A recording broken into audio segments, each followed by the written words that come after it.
Okay, welcome back and welcome, Robert. I know you're excited. So last week, Robert had the audacity to nerd snipe me with a very interesting math problem. Now, last week I was a little caught up with trying to get my material design stuff in and done, and we may circle back to that and see about getting the 4.0 release wrapped up a little later. But I've been unfortunately noodling and thinking on the problem all week, and so I figured I would circle back and give it a shot. So, what am I talking about? This guy right here. So, and I will drop the link for anybody interested in following along. So this is the problem here of imagine a fraction, right? So 1 over some slowly incrementing denominator, right? And we're going to start at 2 and go up to, I think it's like 1,000. Yeah, up to 1,000. And what we're looking to do is find the longest reoccurring cycle in the decimal fraction part. So this thing here. So I've been this allows you to expand your problem solving skills or look like an idiot. So the one thing I'll ask, Robert, I know you said you solved it already. No spoilers. I haven't. I've been good about not going through and looking it up and only noodling on it at night when I'm trying to fall asleep and my brain needs something to do. So I've been thinking through it. Excellent. And I've got an idea of how I think I want to solve it. So just to quick recap, a couple things that I caught last week when I was looking at this. So this notation that they have here is important to note. So for example, 1/3 is 0.33 repeating, right? So the repeating sequence is just a set of threes, right? And then 1/7 is slightly more interesting because you've got 6 digits worth of repeating here. Same with 1/9, etc., right? And so the key part is all you're looking to find is this set of repeating things. So a few things that I noted is one, you can't just use straight division inside of C#. Even though we've got like our decimal type that is highly accurate, I suspect that the actual answer to this problem will have too many.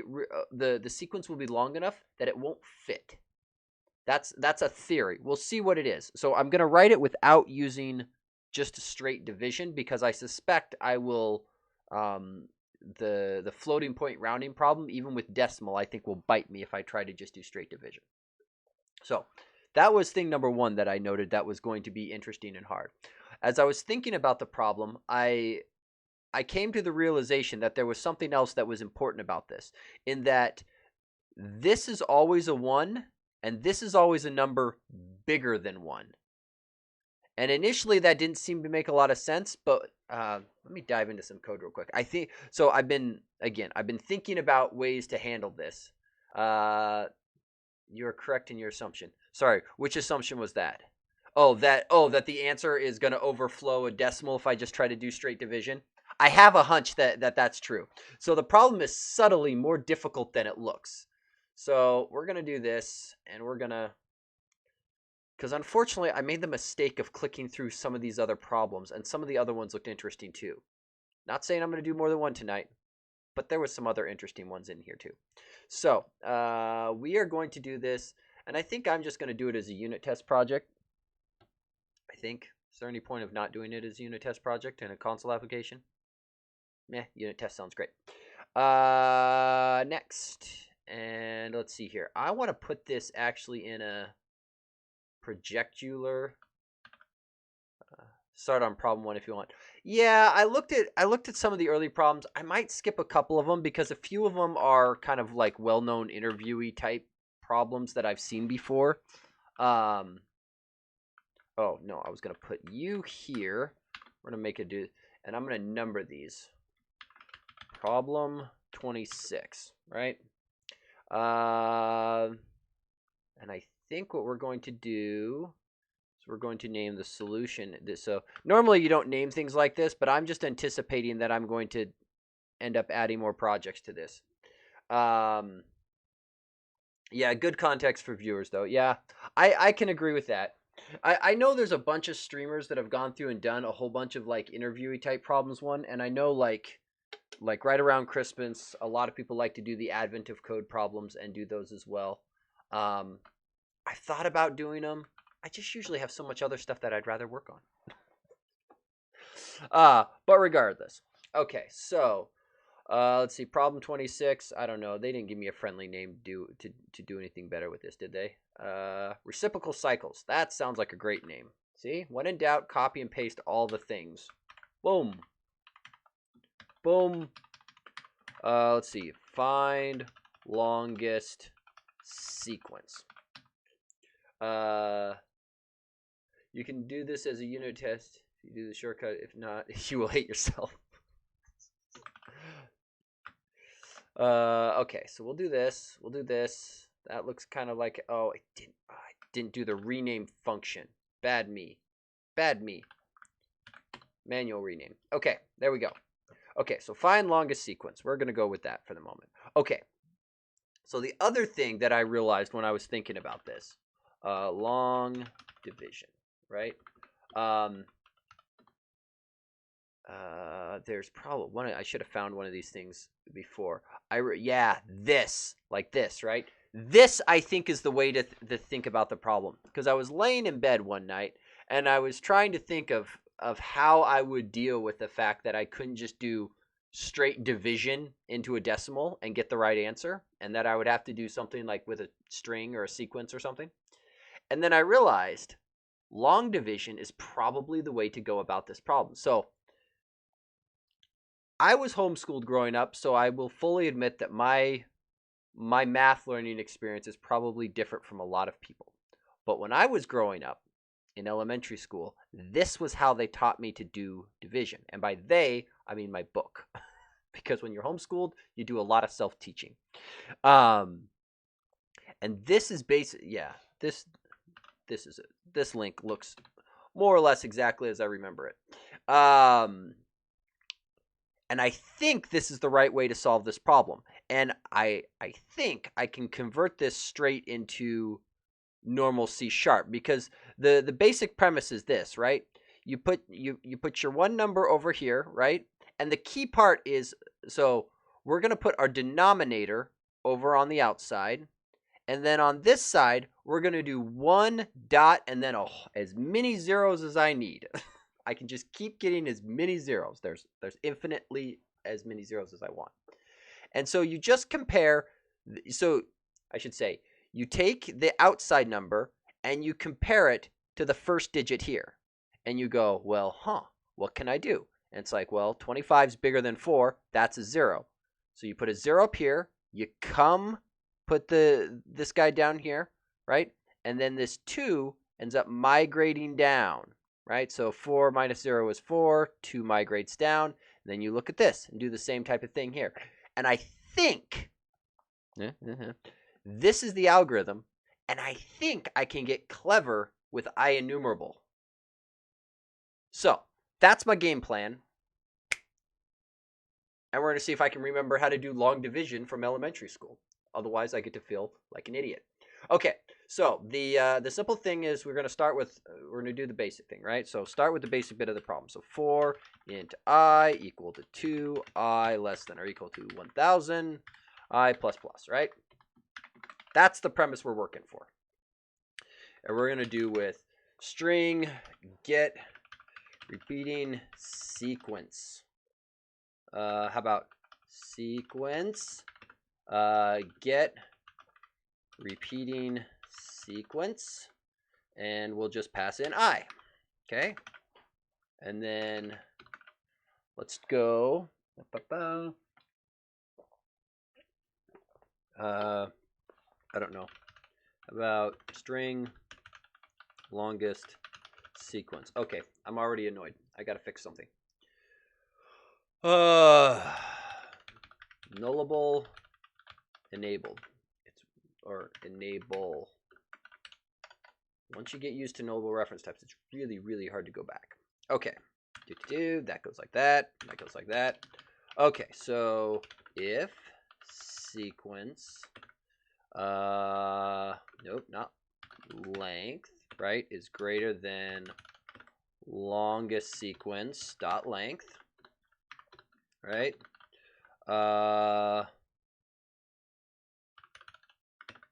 Longest sequence gets sequence. So I think what we're going to do is we're going to add a little bit of output, because what is likely going to happen is I'm going to botch this the first few times. And it would be nice if I had some level of debugging. Replacing,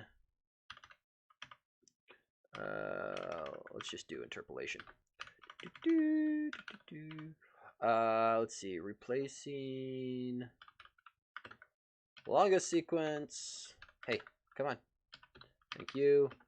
With, and I'm putting the little single ticks around this, just because for like empty string, I like being able to visualize empty string, right? Otherwise, you just kind of have to try to count the spaces, and that's annoying, right? It's much easier to visualize an empty string when you've got the little ticks or quote marks or something around it. Okay, and then when we get to the end, console. Oh, we should probably hold on to the value int, I don't know, best, right? Biting my I'm playing a mobile game on my phone. Thank you, Robert. I appreciate the lack of spoilers. Like I said, I think I know what I need to do. So once I'm done, I will be curious to hear how you solved it. But again, I'm just trying to think out loud and go with what I know. Best, I don't know, we'll just slap in. Let's see, best. Let's see, we're gonna write it out like this. So it's 1 over that with, and what was the notation they used here with the parens? They did something with the 0-point sequence, right? Okay, so I want this to look like 0-point paren, right? And then we just do this. Longest sequence, right? We'll make it look like how they did. Okay, now all we have to do is implement the function, right? How hard could that possibly be? How hard could it be? Okay, we're going to change this from I to be more like value. Okay, so this is where things get interesting. So back to the long division, because I think this is where we want to land, right? So we're going to come in here. We're going to have the value's going to, they have 25 in here, but what we've got is value. So we're going to have value here, and then we're going to do 1 dot, and we could almost just skip the 1 because we know value is always going to be greater than 1 for this, right? If you were writing an arbitrary long division function, don't do that. That's dumb. But in my case, I got a constrained problem, so we might just skip. Okay, so we're gonna leave comments so that I can keep myself straight. Long division, and it's going to be let's see, value, yeah, I don't know, I don't know my emojis well enough to get that right. Okay, so what we want to do is, let's see, I guess we just use a string for now. Get clever later. We'll get clever later. So what we want to do is see, so that how many things do I need to keep track of? I need to keep track of the current value. I'm trying to remember that, because all of these things have names like divisor and dividend and all of that. Oh yes, the first digit of the dividend, right? So I need to keep track of my dividend, right? So we'll try to use the right words. So we'll leave you there for the moment. String dividend.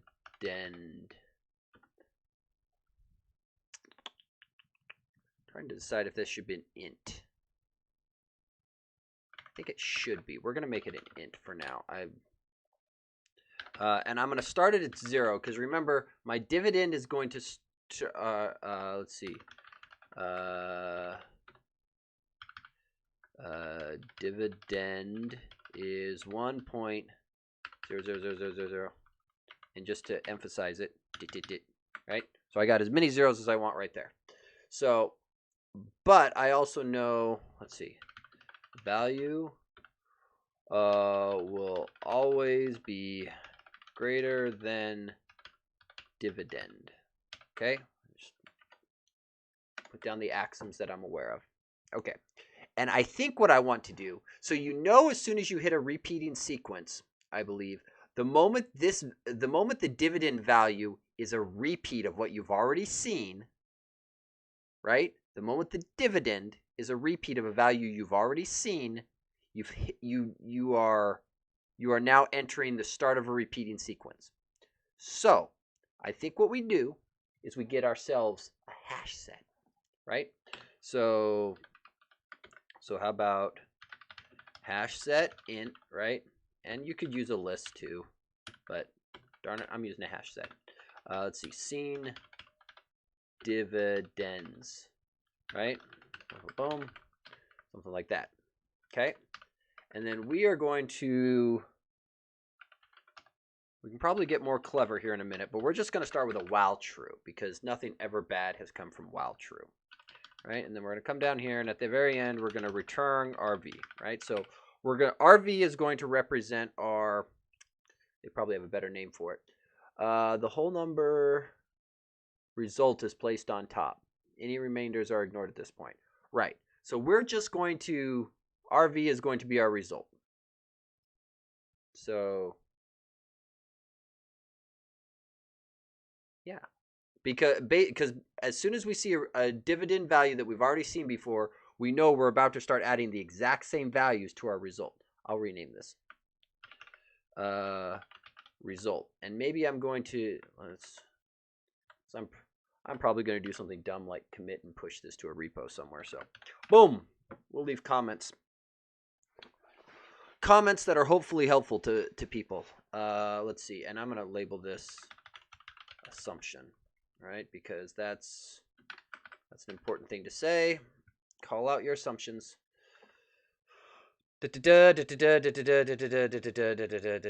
So, let's see, and I believe what we have is, I'm going to just declare it like this.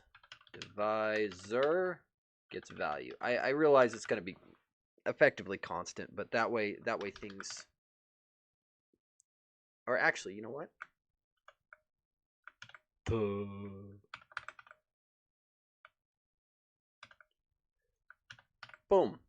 There. So first thing we're going to check. Let's see. And again, we're gonna get it working, and then we'll make it pretty. So if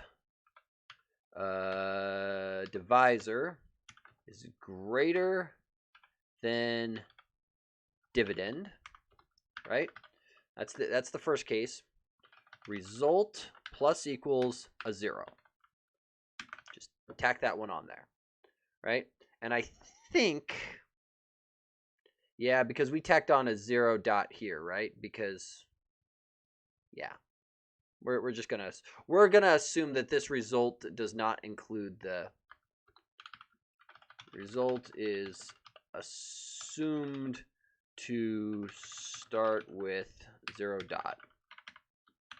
All right, so we're just, again, because of that assumption, this assumption's true. Okay, so that goes in there, and then we're probably going to have some else ifs. But then what we do is we go seeing dividends, add, let's see, add our dividend into it, right? Oh, actually, we want to check and see. Well, so we need to update dividend, right? And then, so that'll be my to-do, right? So that goes there. And then if you do this, right?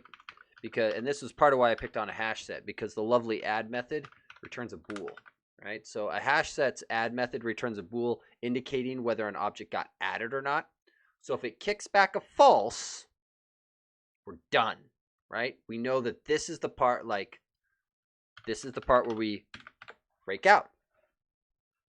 And I'm going to go out on a limb and guess that there are probably no, like, infinite sequences. If we get an out of memory exception, we'll know we got there. So, okay, so update dividend.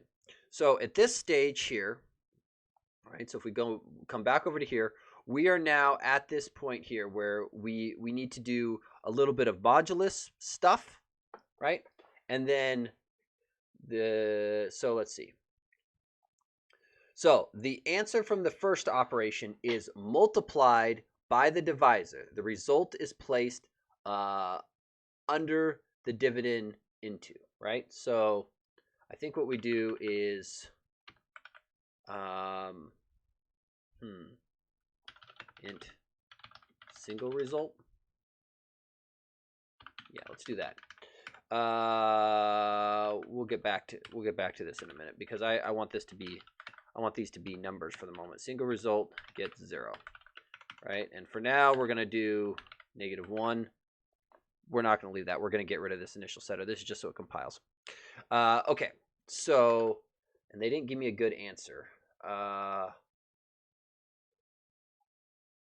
I don't know. What do I call that?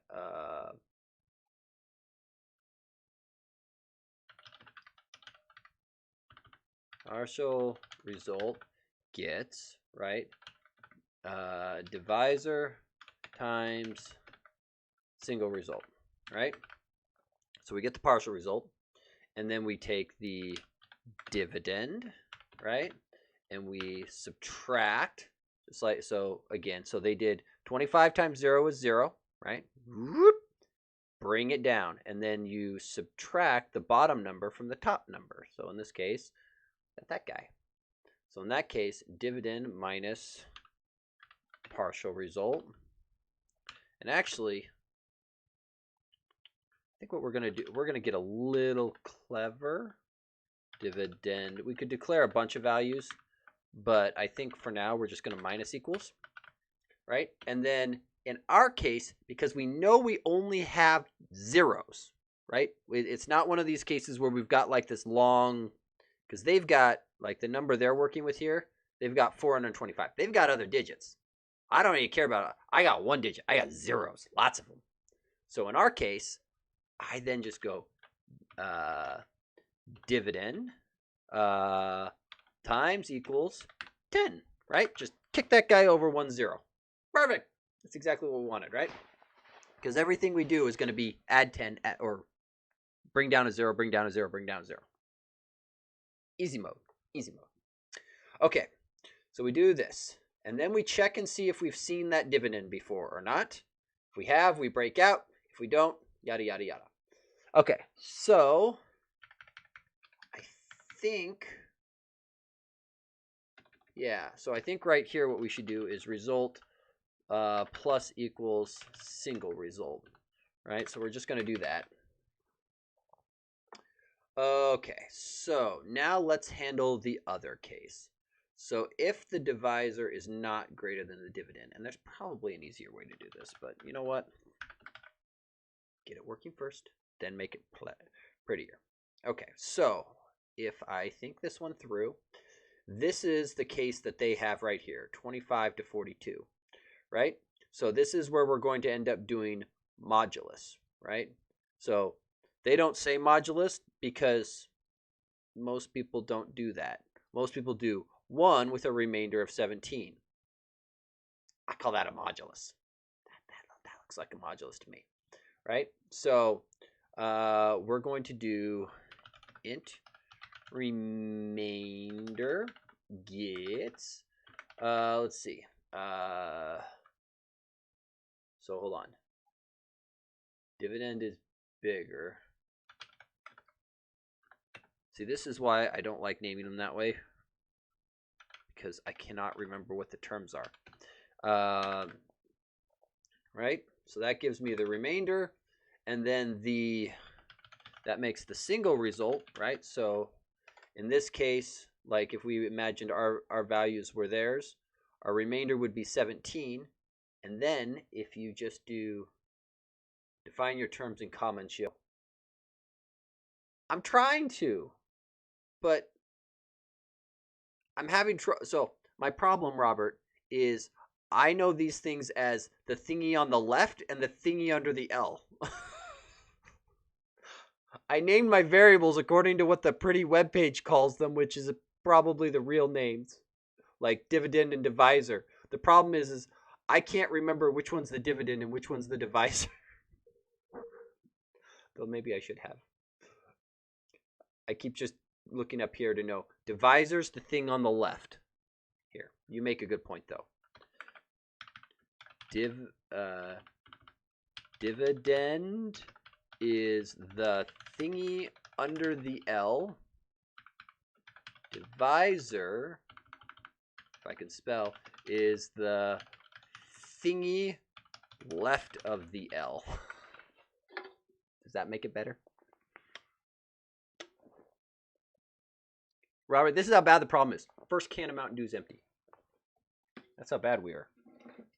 We're doing great here. Okay. Okay, so this guy here, so the actual result that I get is, and I think what we can do is we can abuse some computer trickery, right? So we can do just dividend divided by divisor, right? Because in computer science, right, integers, we just throw away the remainders. Meh. So we can cheat a little bit. Okay, and then down here what we do is, let's see, thingy under the L is dividend, right? So dividend ends up getting my remainder, right? And I realize I could reorder these and eliminate some stuff, but again, slow and steady wins the race, right? And then we do that, and we circle around. Okay, in the interest of testing, we are going to do this, right? We're going to do 10, because A, they gave us 10. Let's see. Single result, and I'm guessing this thing is accurately pointing out that I didn't use that value, which is intentional. I think we can probably get to just, use the else block. We'll circle back to that. That's probably a thing we can do. But you know what? For now, it's gonna work. It's gonna work. We're gonna see what happens, and then we'll go make it pretty. Oh, are you seriously complaining because I didn't make it a static? Hello, compile. Last I checked, compiling was a good thing. Hey, look. Hello. Find my test. Find my test. Why did you not find my test? Directory not found exception. Oh, it's probably because I moved this sucker around. Sometimes it gets very, very confused.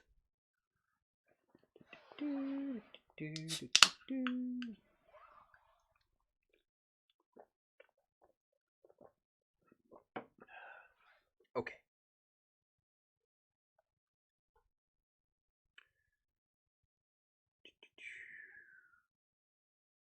Okay. Find the unit tests. I know it's hard, Visual Studio, but I believe in you. I believe in you. I expect a third to be cracked tonight. Don't worry. I've got 2 more in queue. We'll be good. We'll be good. I hope. If it takes more than that, I'm going to bed. Okay. Hello. There we go. It took it a minute, but it figured it out. It figured it out. Slow and steady.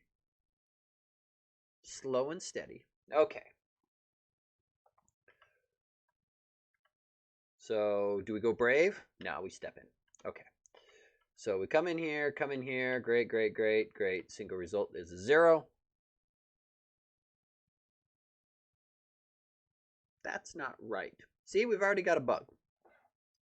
Because the answer should be 5. And I'm starting at 0.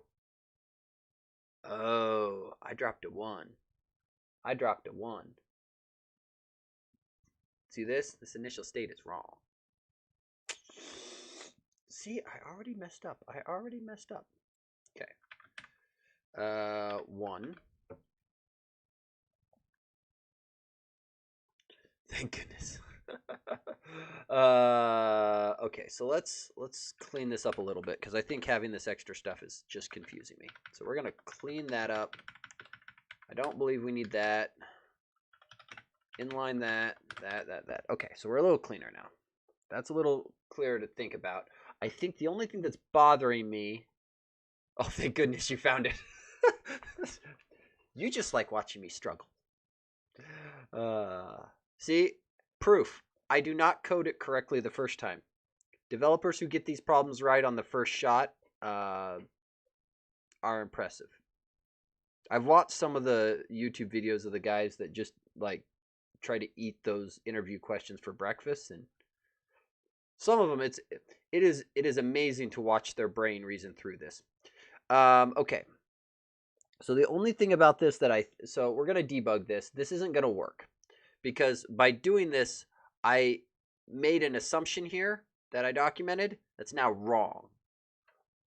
So I expect this to give me not quite the right answer, but I expect it to be better. But I want to see this while loop work for the moment, right?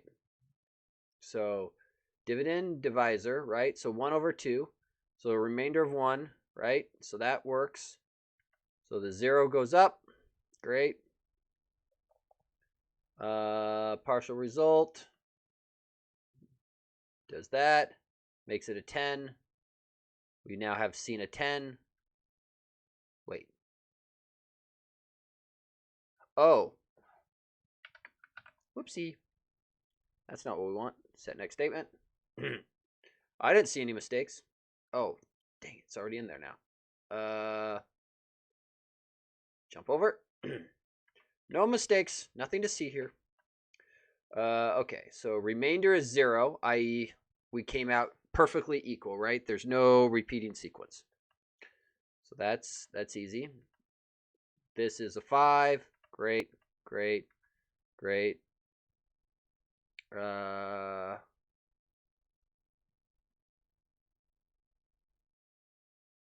I think what we can do here, though, is we can just go if remainder is 0, break, right? So set next statement. Whoop. Look at that. We broke right out. And then this came here. And I think what I want to do is result plus equals single result.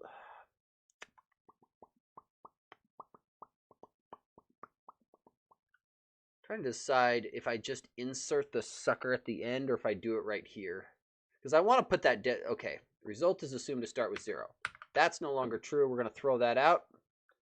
I'm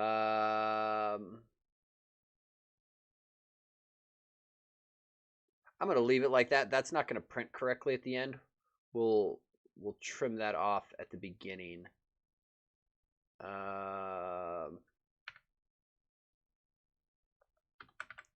Actually, let's do this. How can I do this? So how about if we'll do it simple. If it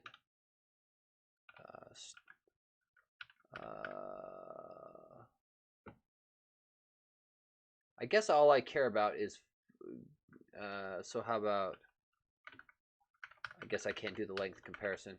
So sequence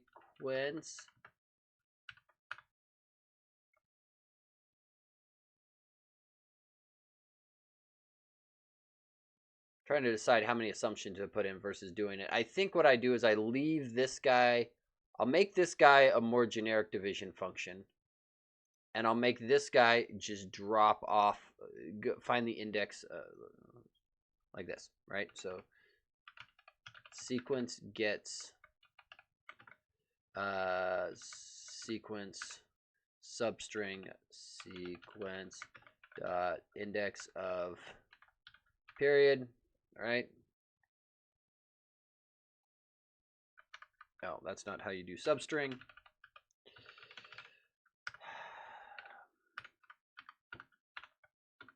Do this, do +1, which means I don't need a 0 check because if it's not there, -1 + 1 is 0, and substring will grab the whole thing, right?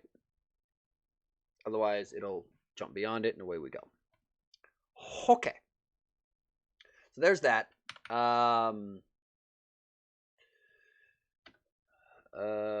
If result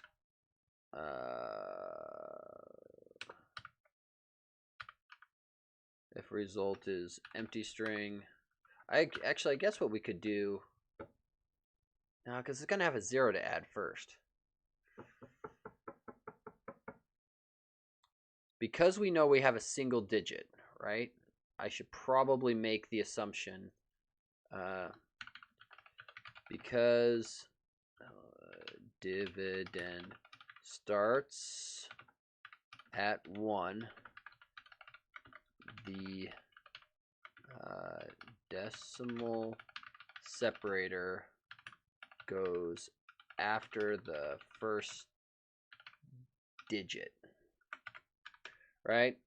So I think what we're just going to do is if, wow, that was, we're going to pretend like we didn't see that. If result length equals 0, result plus equals a period, right? We'll just go down here. There. I think that seems clear as mud. Okay, let's back up, debug this thing one more time.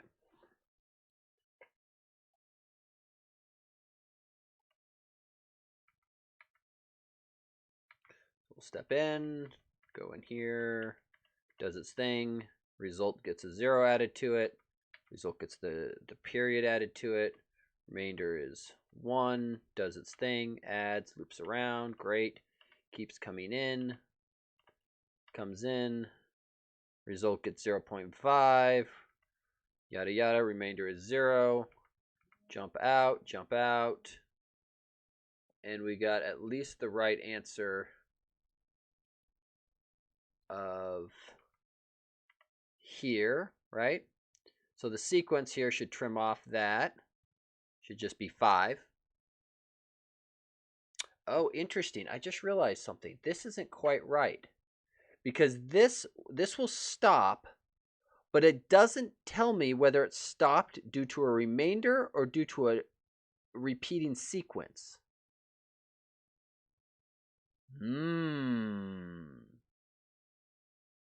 We need to differentiate those two cases, right? Because if it's terminating, that is, I think what we do here, right, is if remainder is here,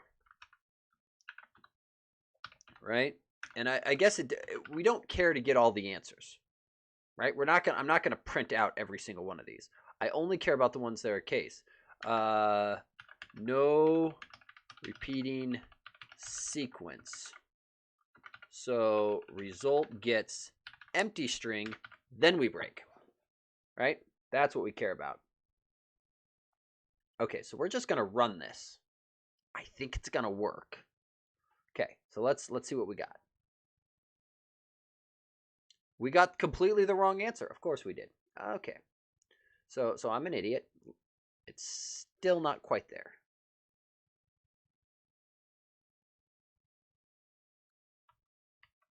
So sequence should be empty string for 2, right?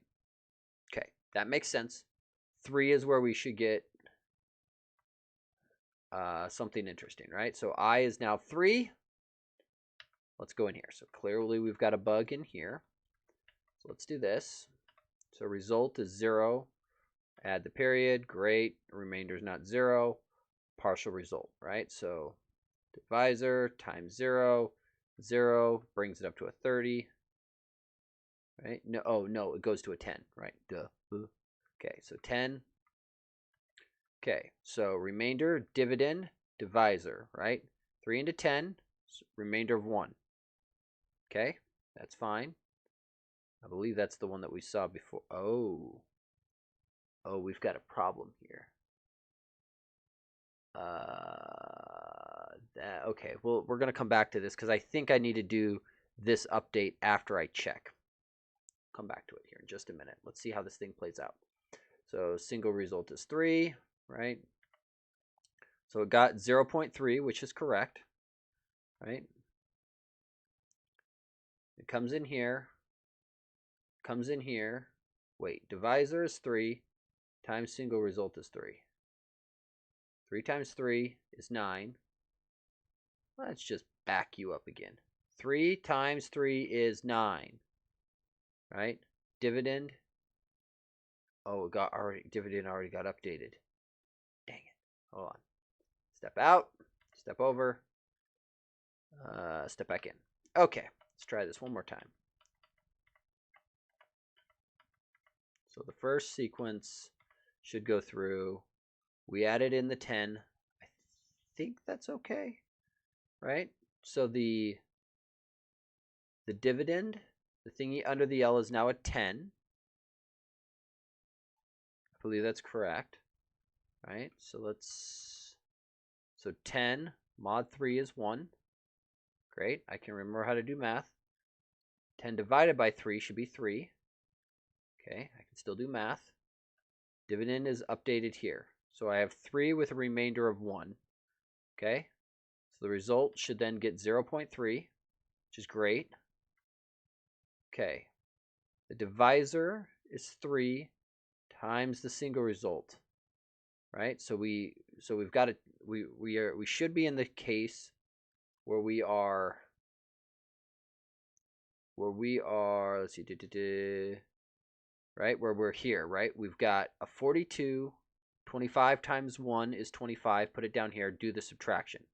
Should be at this stage, right? So divisor times result. So 3 times 3 gives me 9, right? This is a... Oh, why are you not a 10? Oh, because you got the remainder. Why did you need to get the remainder? Dividend got remainder. This looks like a bug. I don't think that's right.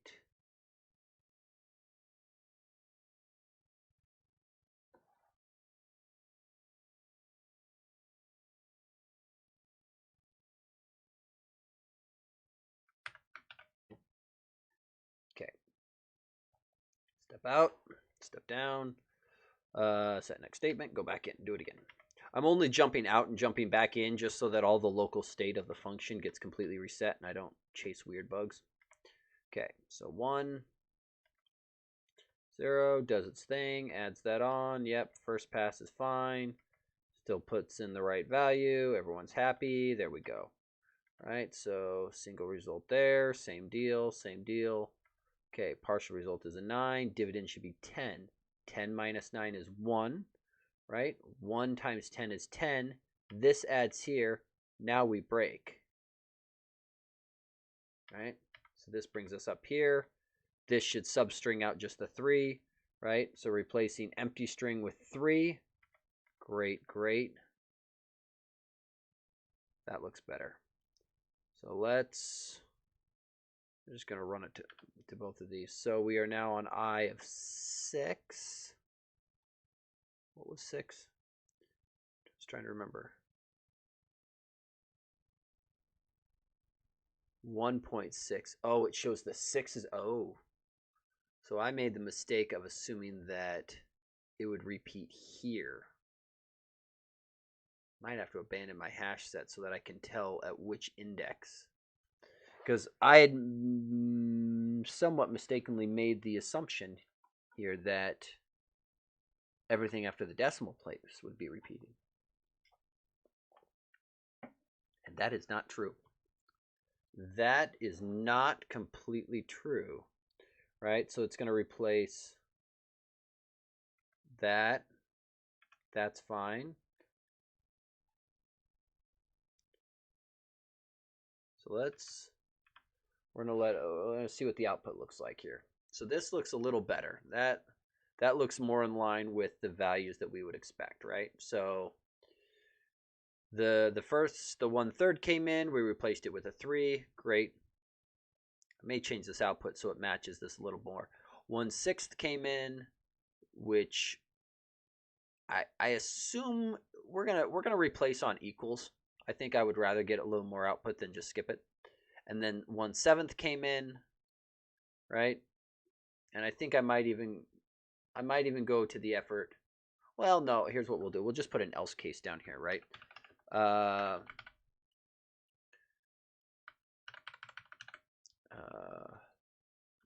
About found, or actually not even that. We'll just, not in else case. We'll just always, if we find a sequence, right? How about something like if sequence dot length is greater than 0, we'll just output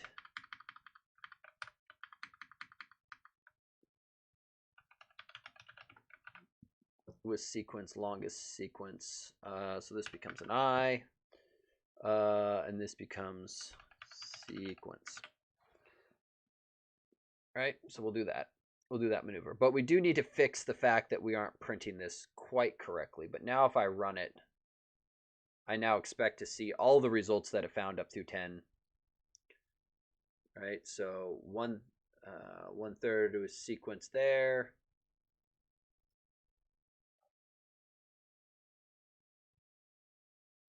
Yeah. I don't know if I need this here. I think I'll just get rid of that and just put something like this. So we'll just have it spit out all the sequences. Let's try that one more time. It'll spit out all the sequences it finds, and then at the end it'll show you the best. So this is almost right, with the exception of this we need to change how this works, right? This thing needs to give more indication of what the repeating sequence is. I'm kind of wondering if I bring that down into here. Okay, fine. Make static. Hush.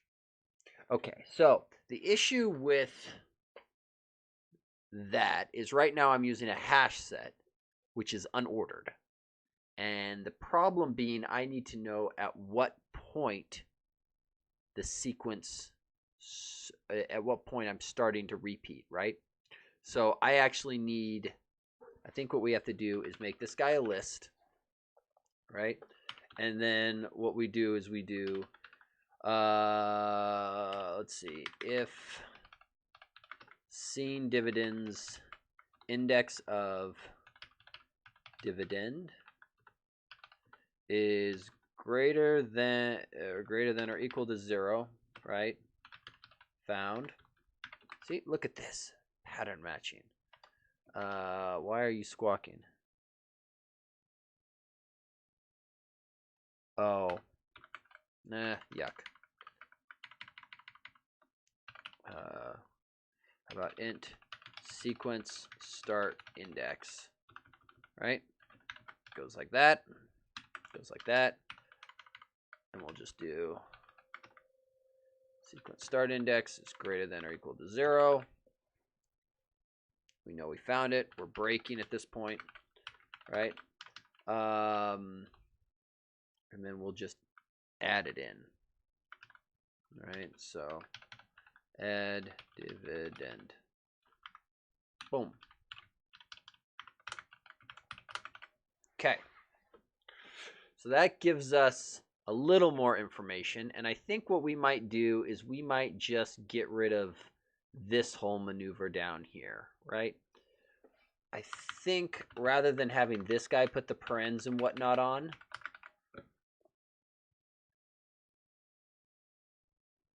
the only issue is I can't just return the string anymore. So I need to return something better. Yeah, string's not sufficient. Okay, not gonna think too hard. Public record result sounds great. Let's see, string value int. How about sequence length? There. That looks better. Okay. Okay. Poof. Problem solved. Okay, so this becomes that, which means we rename you to result. Let's see. And actually, I think what we're going to do is we're going to make you a nullable. Null will be no sequence found. Yeah, we don't care. I'm not looking to display everything. So if, actually, we'll just pattern match this beast. All right, so if we got a result, found I, and this guy here is just going to end up being, let's see, result dot value, right? We'll make it do the math, and then we'll just come down here, put you inside the if. So if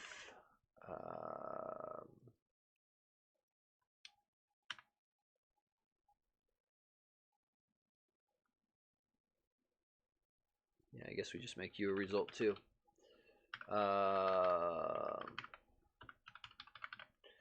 So if, let's see, result dot sequence length is greater than longest sequence dot length, right? Oh, sequence length, then just replace it. So longest sequence gets results and something like that, right? Okay, little cleaner. That does that, that does that. Okay, now we just got this guy down here. We need to make him, he needs to be a little smarter. So this guy here, let's see. This just changes to be return null, right? Where that's no repeating sequence, bail. And just inline that sucker. Make it easy. Okay, so that goes there. Down here, we need to change it up. Yeah, I don't know if this is actually going to matter because I think what we're going to do is just return out of here too. So this might, this one will end up being unreachable. So return new result, right? But now we have to figure out the length of the sequence. But we can do that from here. And I think it's going to be just, the length will be the sequence start index, because the indexes will be 0 based. Yeah, I think that is what that is. So then this, we need to do string value, or I guess, how about result gets result, but we're going to need to break this thing up a little bit. So this guy's going to be substring going from 0 to sequence start index. Here, hang on. I think I can get away with this if we do this. Result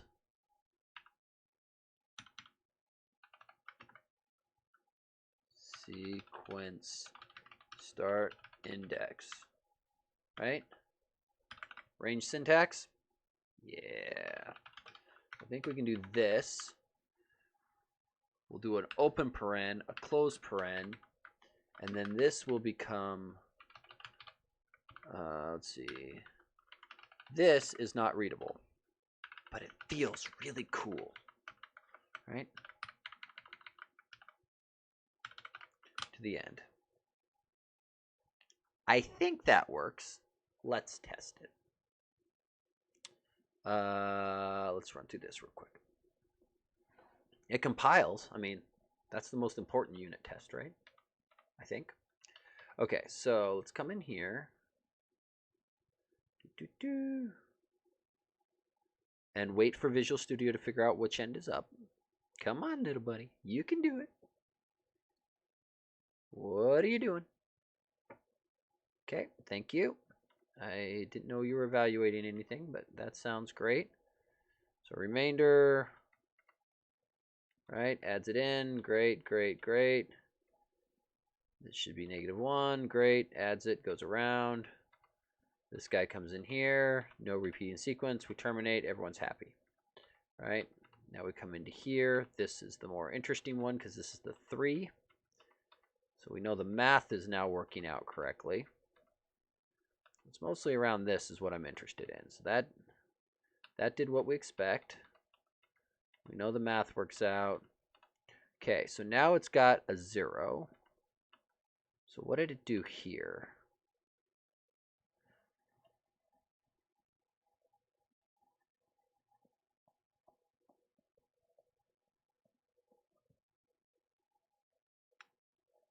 So +1, +1.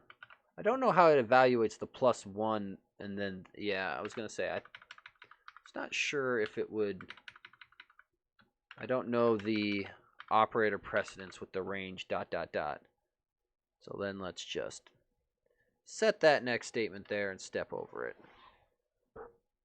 Oh, that's not going to work. So we step out, we step over, we set next statement, we step back in.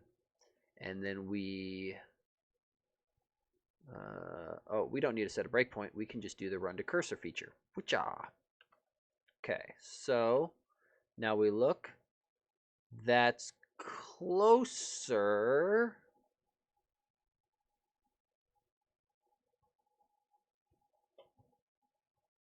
I think we end up with the +2. Probably need to leave a comment, but let's step out, step over, set next statement, step in, run to cursor. Yeah, so that's what we want. This should be a +1 for the length. Yeah.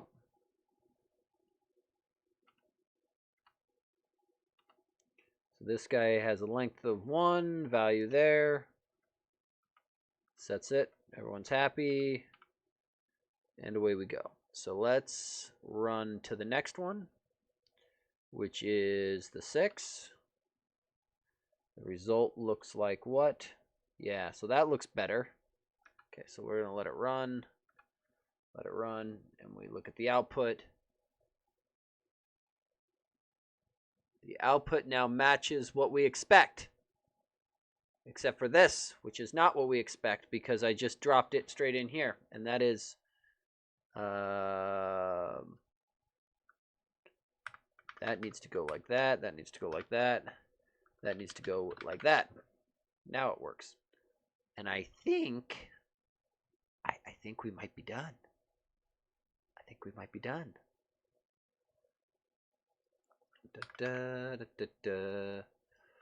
Don't need that to do anymore. We got that.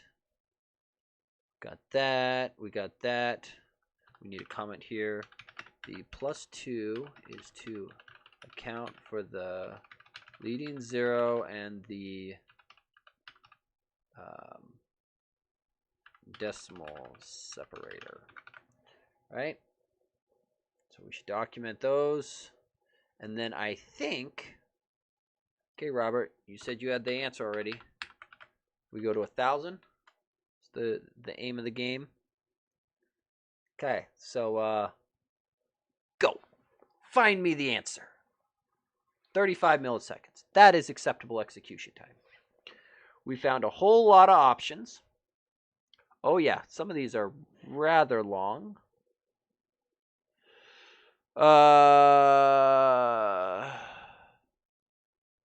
Got a bug here on 119. Log truncated. Hey, that's not a bug. It truncated it on me. To get the complete log, select copy all from the right-click menu and paste it into an editor like Notepad. Okay, Visual Studio. You do know that you yourself are in fact an editor, right? Right? Let's see. let's see, copy all. And I don't know about you, but I would really like if Control N would give me a thingy without me necessarily needing to do anything. Okay. So, Robert, did you come up with the answer 700? Wait. What? No. Hold that thought. Based on the answer given here, I'm going to go with something's wrong. Why does it think that has such a long length? Did I not? Oh, I bet you I didn't update my... No, I did update it. So this should go like this, right?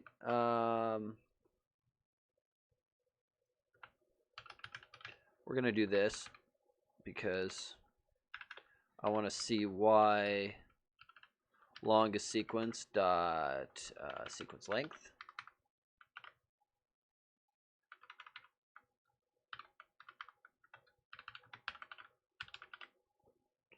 Okay, so run that one more time. Run that back for me one more time here. And then show me the log. Yep, copy all. Paste.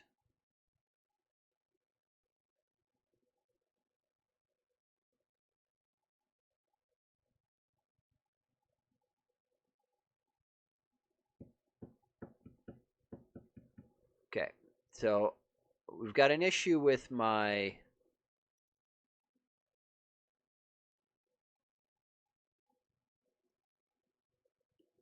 We've got an issue with the way it's counting the length, because that ain't right. Okay. Oh, you know what we could do? Right? Because this tells me the index of where it repeats. Right? Oh, right. Using the index isn't what I want.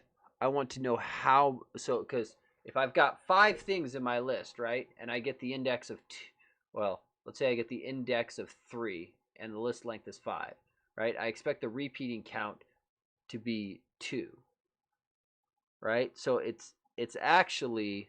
So this isn't right here, right? So this should actually be length minus index, right? Because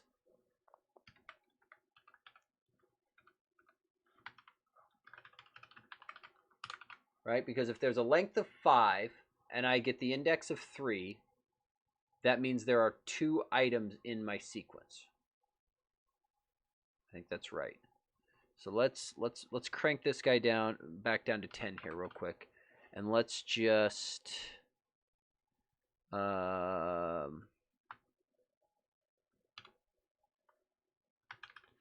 do this real quick, because I think we would have seen this if I had actually outputted this value, but because I wasn't outputting it, I was missing it. Right? So this has a length of 1. This also has a length of 1. This has a length of 6. Right? This has a length of 1. Okay. Much happier with that. Okay. Back up to the 1000. We will find our answer. Let's try it again. Okay. And we're going to go copy all. Paste. 983 has a repeating sequence that's 982 long.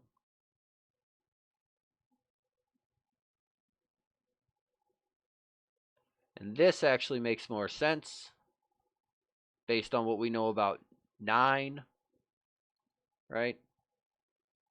Because if the answer for 9 is 0.1, having the answer for 99 be the same thing. So, Robert, the question, is 983 the answer you came up with?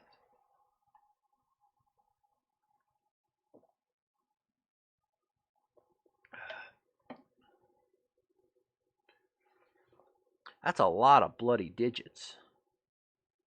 That's a lot of digits, right?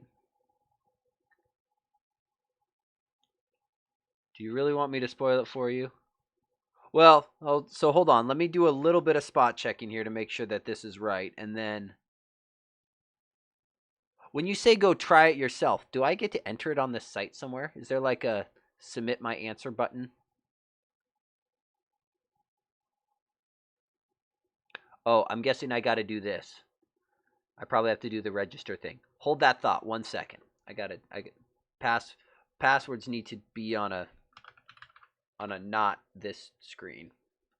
Yeah. That sounds great. Yeah, last pass, do your thing. That sounds good. Yes, I accept policy stuff. I am now allowed to sign in. Fill password. Enter confirmation code. 463. Okay. And I want to go to problem 26. All right, so whoop. Okay, so, look. Once you sign in, you got a little box at the bottom. That's pretty cool.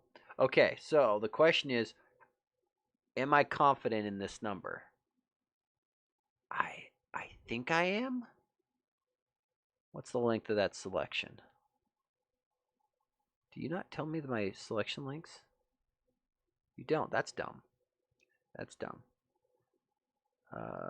38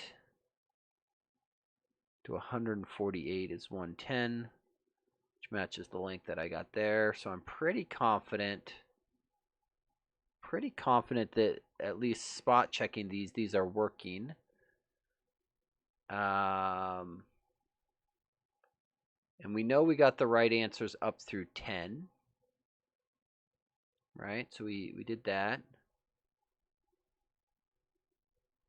And the small numbers appear to work rather nicely. Yeah, I think we're going to go with it. So let's go. So my answer, 983, I think. Let's see here. So find the value of D less than 1,000. Oh, so strictly less. I shouldn't have gone up to 1,000. Oh, well. The longest reoccurring cycle in its decimal fraction point. I believe it is 983.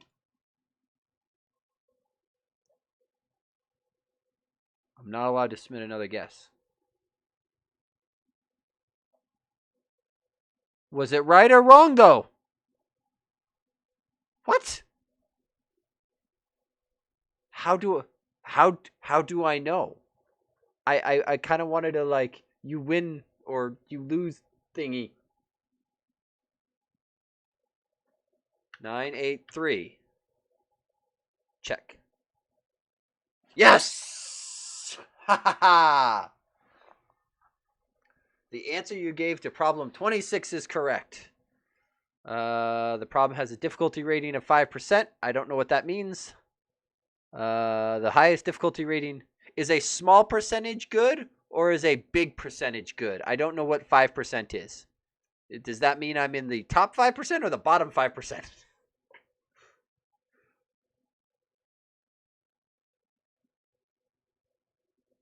That was fun. I like that. That was good. Bottom 5%. Well, that doesn't make me feel very good. But it's harder than the other bottom 4%. So there's that. Skip to the last page. Oh no. Oh no. Why does that let's see here. Go to problem, I don't know. Page 15. Difficulty, oh boy. Oh, like this one. The jumping flea is apparently very difficult. Oh boy. A flea of negligible size is jumping on this table. Okay, that's problem 1. The flea starts at the center of the table. Thereafter, each step it chooses one of 6 corners on the table and jumps to the midpoint between its current position and the chosen corner. For every triangle T, we denote by J of T, the minimum number of jumps required for the flea to reach the interior of T. Oh, wow.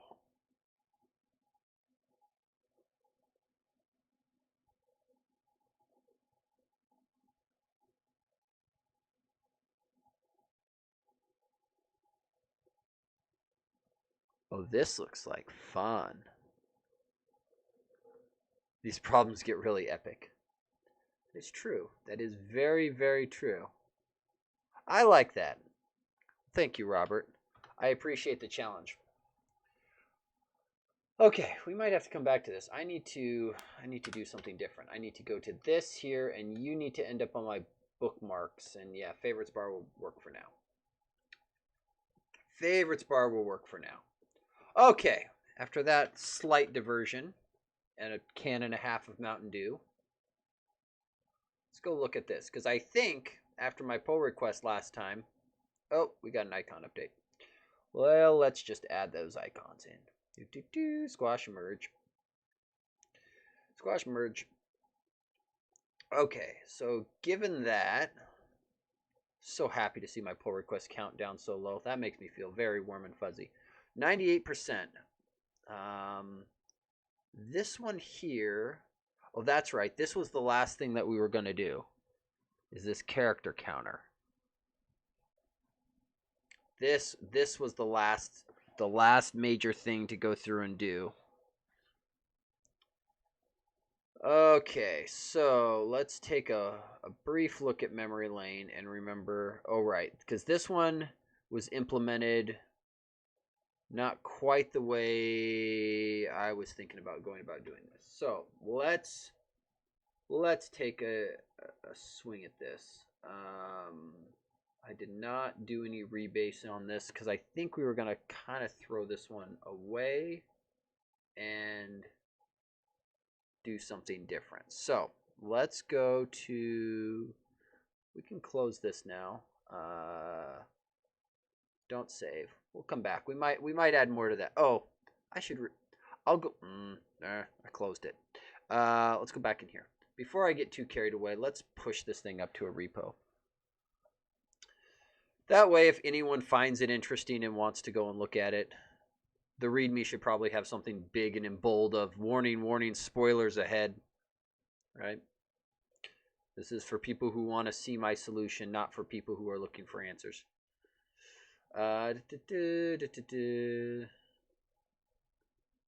Okay, so we want to push this into a repo. Come on, finish loading Visual Studio. Do your thing. Let's see here. So I don't see Team Explorer open. Team. Was it similar to what you did, Robert? And bear in mind, that was, you and I went through it differently. I was going to say, bear in mind, that's also me going through it after spending a week where I would just, go through and think about it every so often. What? That ain't.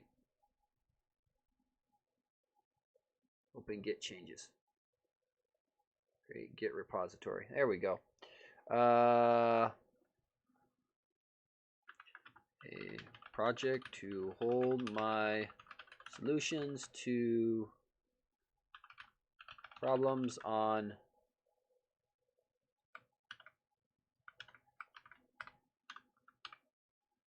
.com. Doesn't need to be private. That sounds great. Make an account. Yeah, sure. Do all the things. Mine was significantly more brute force.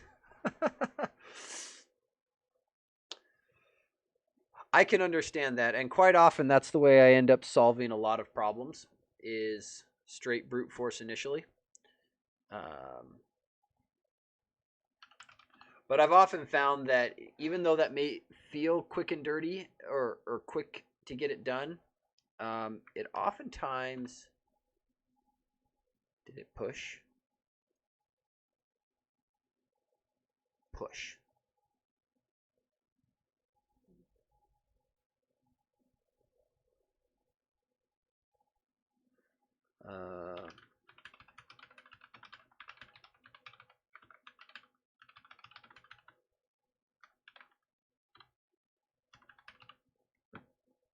But I told you to push to outgoing. That sounds more like what I wanted. Initiating push. Okay, so it went out the door, I think. Which means I should be able to do this. Oh, it made it. Oh, I forgot to uncheck the box to make it public. Hang on. Where's the public thing button? While we're in here, we can turn that off. Change visibility. That's what I want. Yes, I understand I'm doing big scary things.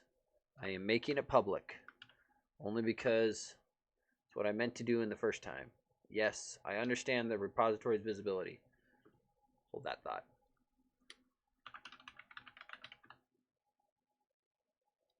Okay. And there. It should be public now.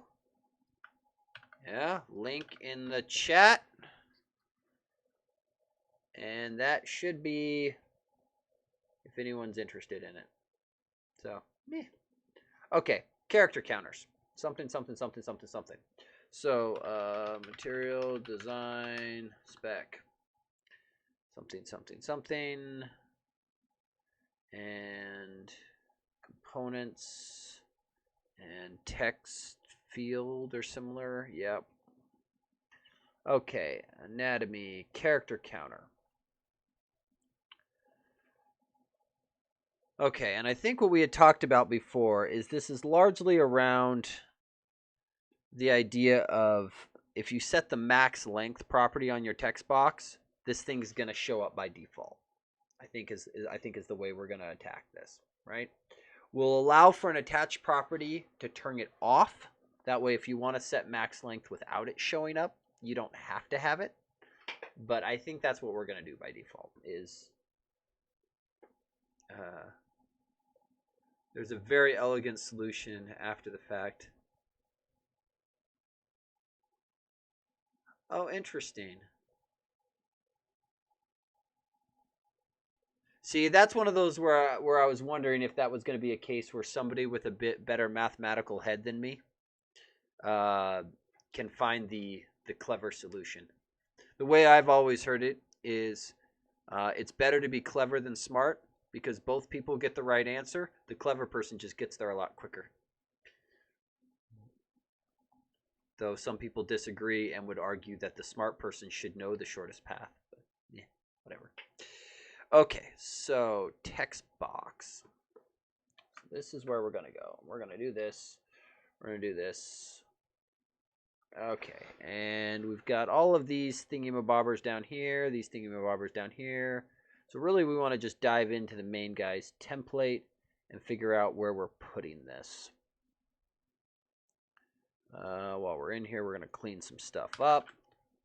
And we should probably actually jump over here, create branch, text box, character counter. I can optimize solution. Yes, you're thinking about it from an engineer's perspective.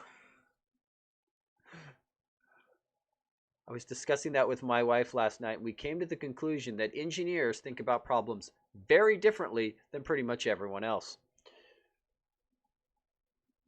Let's see, prefix text block, suffix text block.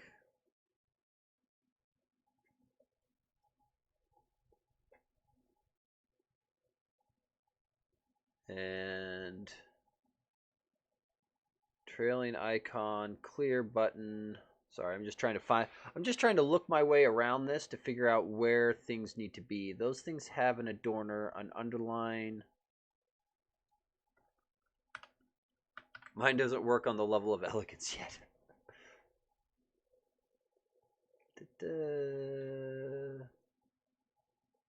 Okay, so we're going to hide the triggers for now. And let's start with this. Let's go to the demo app and let's just tweak something in the demo to show off this feature, and then we'll tweak the template to provide it. That sounds reasonable, right? Ooh. There's another preview of Visual Studio. 2 days ago, apparently. I must install it. Not right now, but I will install it. I've been very much grabbing the latest and greatest Visual Studios. Let's see. Password's probably a bad one to do it on. Get the preview now. No, Robert. That's a bad way to do it. I think let's put the character counter on the phone one, right? That one makes sense. In the US, phone numbers are 10 digits. I mean, technically with the hyphens and potentially the other stuff. Watch the stream struggle. Maybe that one's a bad choice, but no, the phone number is probably just fine, right? We'll just set it to 12, assume hyphens and nothing else, and good enough. We don't have a mass text box in this one. Yeah, we'll just do that. Okay, so let's go find that little guy. So that is under text fields or fields. Oh yeah, I guess it does have the one there. Actually, do we have a... Oh, we do have one that shows the prefix. Right, because you can do the prefix text like this. We will slap the... let's slap the prefix... Well... That one turns into something else. Yeah, we won't bother. I was going to say we could do some prefix text on it to put the one in there, but I guess that is making some sweeping Americanized assumptions. Maybe we won't do that. Okay, so name something, phone text box, right? So, but what we will do is we will set a max length of 12, right? Because all we're looking to do is show it. So proof is in the pudding. 1, 2, 3, 4, 5, 6, 7, 8, 9, 10, 11, 12. And when I hit the 13, does nothing, right? But we would like to have an indicator. Okay, so we've got a UI element to play with. We can test with now. Okay, so we're going to close up the bits of this template that don't matter. And we'll collapse you because you don't matter either. So on this text box, I have to worry about Chinese and Russians checking into secure electrical facilities all the time. Yeah. It always does amaze me. Like, most of the time you write software and you make a mistake and it's not that big of a deal. The impact is user annoyed, right? Worst case scenario, user shuts down your program and goes and buys competitor software. But then there's a few industries where you mess up with your code and bad happens. Very bad. Like financial institutions, and all of a sudden you've got a data breach or, a physical breach. Also very bad. That's why consumer apps are usually a little bit safer. Never use substring again. Yeah. So I'm actually working on putting together a user group talk. So it'll be on the Spokane.net user group. It's probably still several months out, but it's going to be a talk that contains no useful C# whatsoever. And it's mostly going to be about, here's all the really bad things you can do in C#. Please don't ever do anything that I'm about to show you. So, because there's a lot of really cool stuff. Like, you can do some really, really mean things. Okay, so while I'm on the note of really mean things you can do in C#. Here. Turnabout's fair play. I'll leave you a brain teaser, though mine is significantly easier. What is the easiest way for me to post this? I don't know if there's an easy way for me to post this. But what I can do... Wait.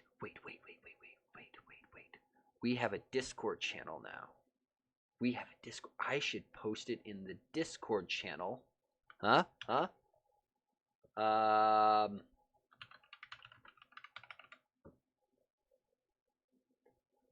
And I will post it there. And then anybody who wants to see it see Discord link right below me and go and join the server. And you too can go and see upload. Robert, is the streaming channel available for anyone to view? Because that's where I put it.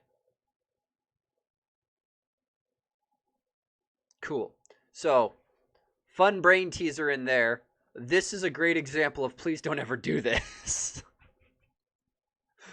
So yeah, in the streaming channel on the Discord, brain teaser. And in case you are watching a recording of this from in the future, it was posted, let's see, February 11th, 2021 at roughly 10:25 p.m. Pacific Standard Time. So, huzzah. Okay, real quick. I'll just show it. The simple question is how many lines of output does this unit test method output? And then followed closely by what are the lines of output? So there's that. Yeah. And obviously you can go and type this code in and get the right answer. But then the follow-up question is obviously why, and that's where it gets to be more fun. Again, this was just Kevin coming up with ideas for a talk on C# of here's bad things you can do. Please don't ever do any of these. So that may make an appearance at a user group talk in the future. Enough that my tired brain can't solve immediately. Well, I'll give you a hint. The dogs line, we love dogs, is the last line of output. So there's the easy one. It's okay. Believe me, most people I showed that to ran it and went, wait, what? And we're somewhat confused. Okay, so we've got a border. And I guess that's really the question is where, what are you squawking about? Seems like a good question for a final exam. Yes, only if you want your students to hate you, though. And I usually don't want my students to hate me. So there's the hint. There's the pack icon. I think it should probably live... Well, shoot, I can't put it inside the adorner because this border underline lives underneath it. So let's see, this canvas helper text wrapper, because okay, so this is the helper text, and let's just launch the demo again. I think I want it in line with this.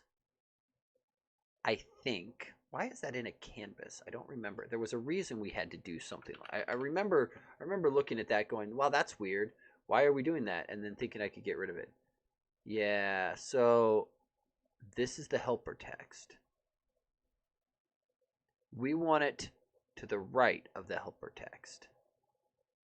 So that's where we want this thing to end up. So where is this thing in relation to its container? So there's the adorner. What do we got? So we've got a grid, and it is sitting inside the grid.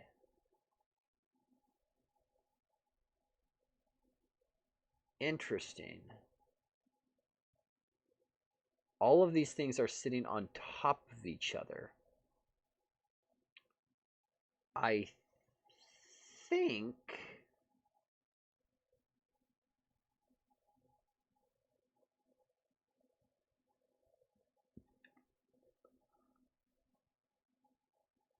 man, I'm trying to decide how to go about doing this. I think what I want to do is actually put a grid here. And I think I want you onto the grid. I think I want you onto here.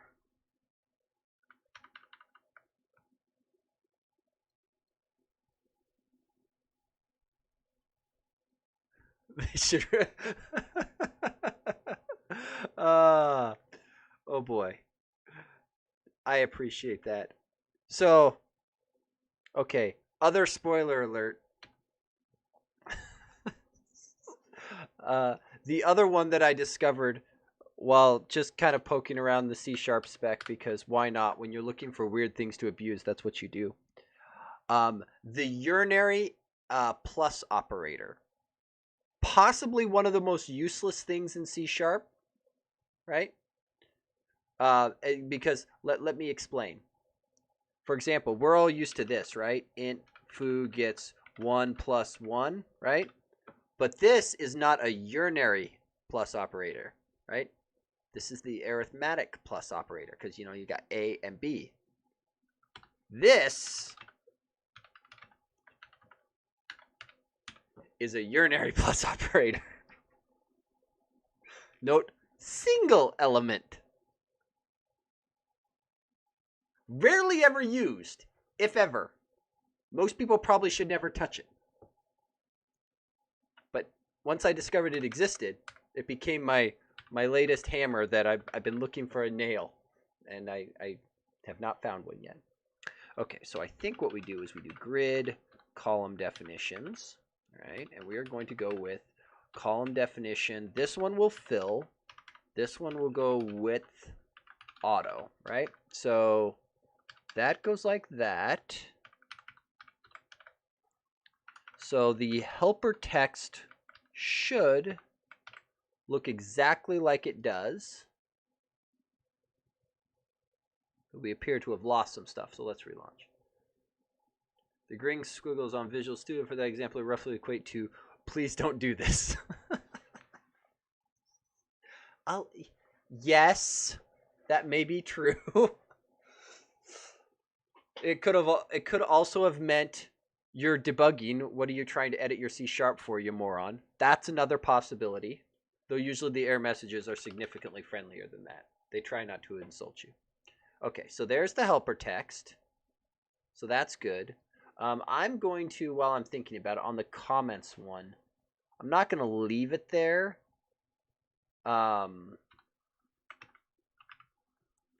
Max length 10, right? I just want to make sure that the helper text and the character counter play nicely together. So while we're building this, we'll do that. Okay, so got that. We got that. Now, what do we want to do? What do we want to do? So we want to do something like this. And I'm trying to decide.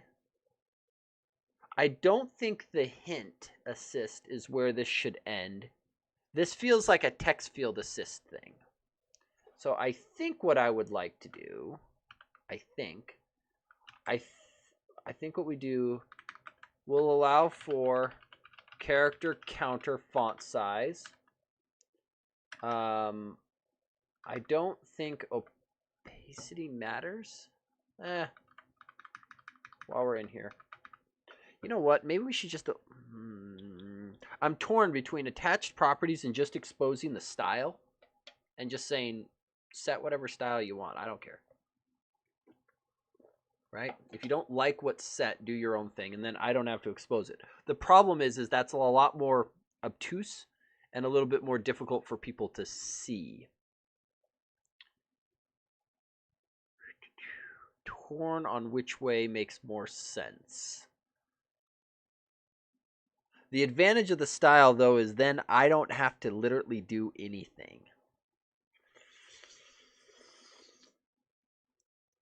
I kind of like, I sort of like that.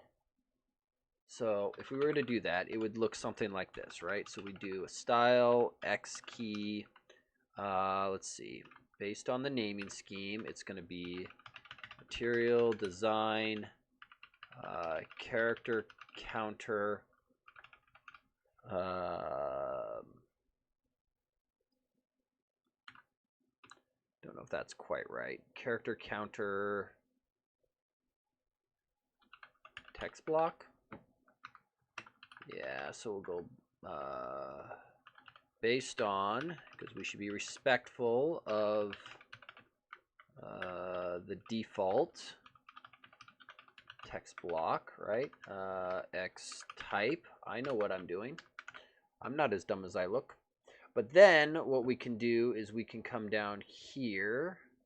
So that'll get created there. And what we'll do is we will do something like this, text field assist, and let's call it character counter style.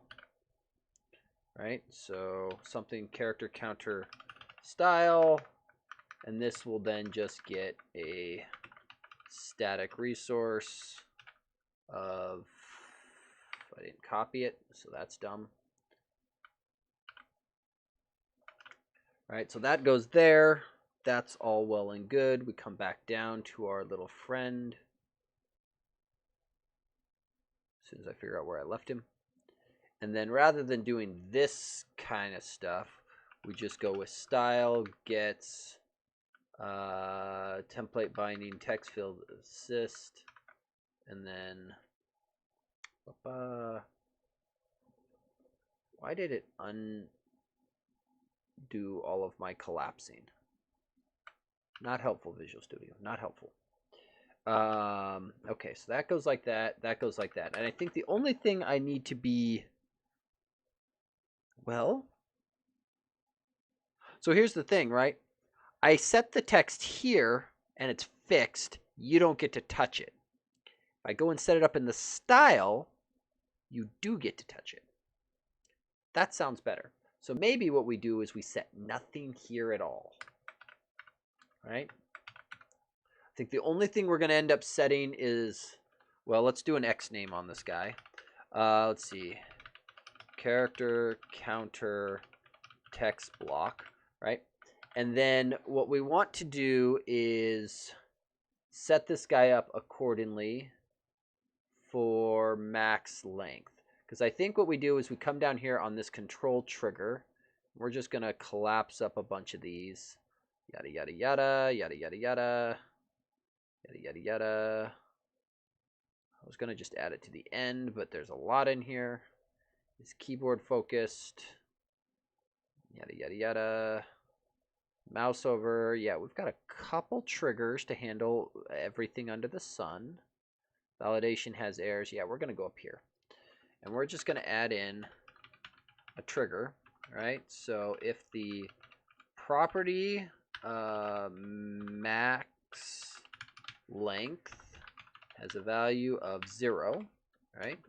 We are going to do a setter property visibility value collapsed, right? So we are going to, and that is going to be on the target name, this guy. So if max length isn't set, we're just going to dive into that. Okay, so what is your problem here? Okay, so we're just going to stop the debugging because it's clearly lost its mind. Trigger is not supported in a WPF project. I'm going to go out on a limb. Oh, double gut error. For those people who missed it, that is a Winnie the Pooh joke. And I assure you, if you have not seen it, it was hilarious. Okay. So now what we do is we set this guy up here. And as long as this guy has everything we want, I think we're okay. Yeah. So, I guess, so one thing we want to set, setter property font size value gets, what does the spec say? This is the question. Let's see. Show me counter thingies. Character counter should be used. That is not overly helpful. I wanted a font size. It looks to be, if I was guessing though, based on this, it's pretty close to whatever the validation message font size is. Also similar to the help font size. So I guess my first question is, what is the default here, right? Default helper font size is 10. So we're just going to set it there. We'll start with a 10. and we'll go from there. Right? And then setter property, the text, obviously the most important one of all of this. And so I'm intentionally breaking it up here because I think what we're going to end up doing is a little bit of a funky binding, because we need both the max length as well as the current length, right? So multi-binding string format is going to be what we got to do, because Xaml is weird, right? We got to do that maneuver. Okay, so the second binding's easiest, so we'll go with there. Binding, let's see, relative source.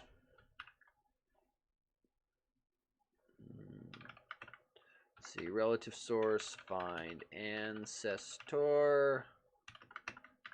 Ancestor type will be a text box base. Right, and then we'll jump back here. The property that we would want on there is the max length property. So there, it gives us that. And then I think we can do something very similar for the first one. I think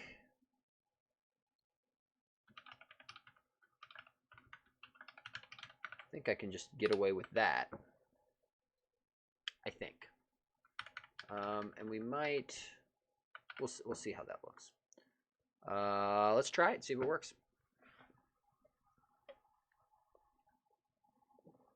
Then we might write a couple tests.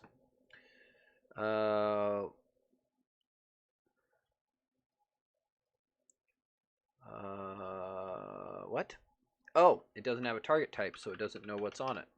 Target type, text block. That will make a difference.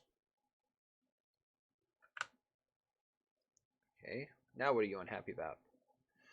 Let's see, character. Oh, we didn't add the attach property. Yeah, this thing here that I said we were going to go make. We didn't go make it. So collapse all those things up. Let's find the appropriate place for him.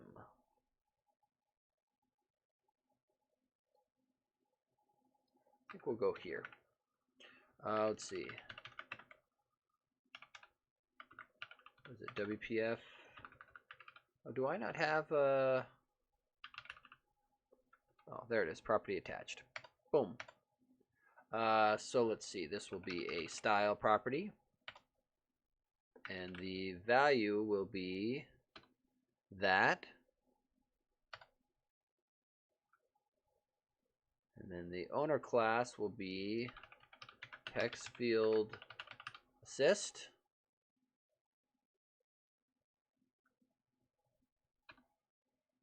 And then the default will be null. Yeah, so you go away. We'll expression body the thing.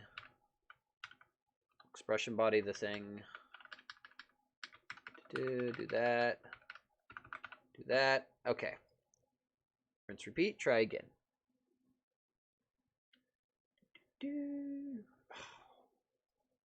Compiling's so hard. Cannot find the template property max length on text box base. Oh. Wait, what? Is max length really implemented on text box? Oh, this might become a little obnoxious. Navigate. Look at that. Max length only exists on text boxes, not on text box base. Yuck, yuck, yuck, yuck, yuck, yuck, yuck, yuck, yuck. Okay. So that's a problem. So that's going to be the first kicker on figuring this guy out.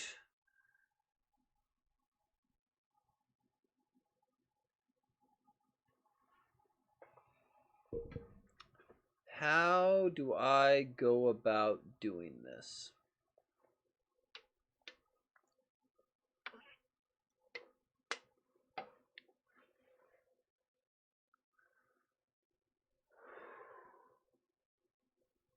I'm willing to.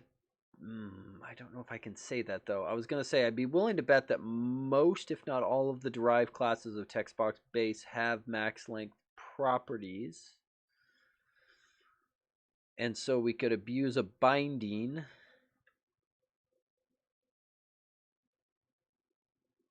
Let's do that. I think that's the simplest option. Binding,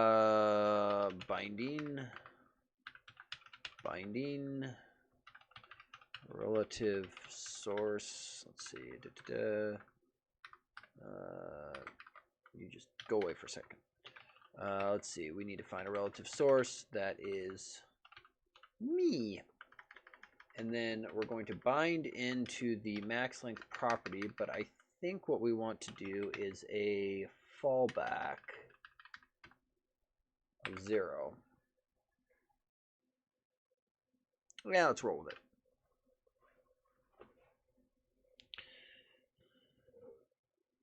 Because that gives us a little bit of flexibility. Oh, wait. That's wrong binding. Bad binding. Bad. Stop. We don't want to bind relative source self. We want to bind templated parent. Because we want it to bind on the thing that the template is being applied to, i.e. the text box, right? I wonder what self does on a trigger inside of a control template. It might bind to the same element. I don't actually know what the difference between those two would be. Okay, so let's do this. Well, so problem number 1. It's not there. Let's see here. Also, okay, so if people miss this, wonderful feature, right? So latest Visual Studio happiness area, this little black bar is getting a lot of love. Right? So this, you can get your binding errors. And then when you click on it, it'll come down here and it'll show them to you. More importantly, it will combine duplicate binding errors so you can see just a distinct list rather than all of them, right? So I can see, oh, look, the thing that I just added that I thought wouldn't be a problem, looks like it was a problem.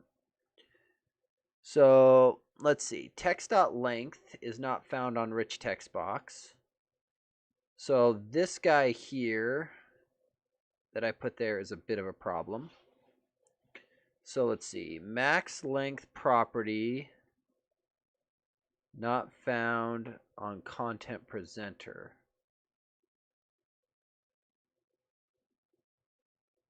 What?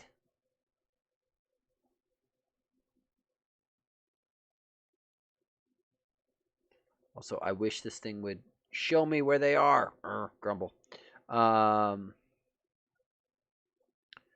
you go ahead and combine your dupes together real quick. Where's my output window?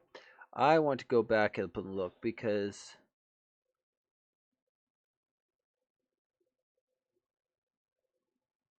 I'm surprised the data item is a content presenter. Target element text box.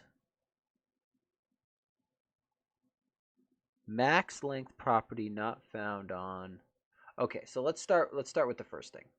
Let's get rid of this.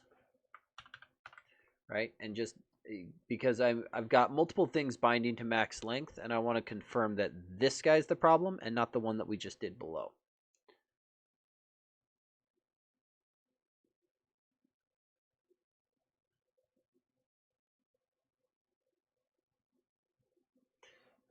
All right, so let's do this. Okay, so 8 binding failures. Target text box, no target. So this guy down here,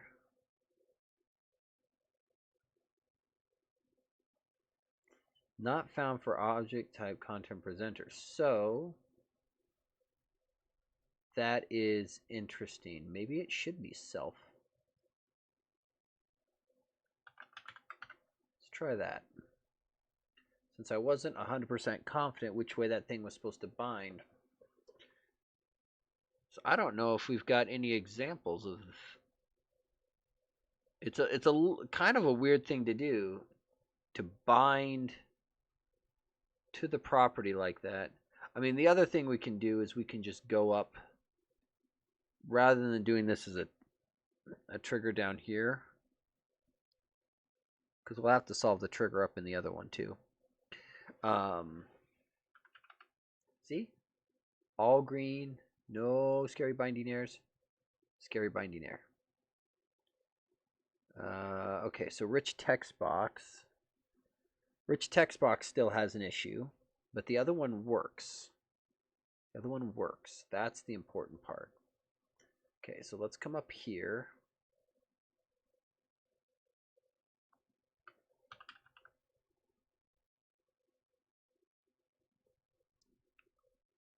I'm gonna restart. The hot reload stuff is amazing and works a solid 80% of the time. And I've noticed that it does seem to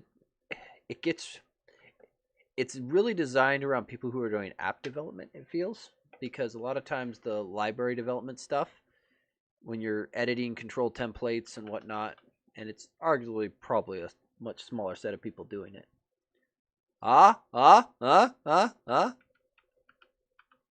Hey, buddy. Look at that.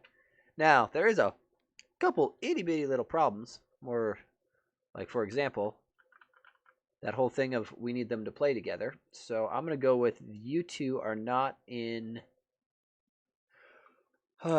turns out you should really put it in the right column. That'll make a big difference. Right?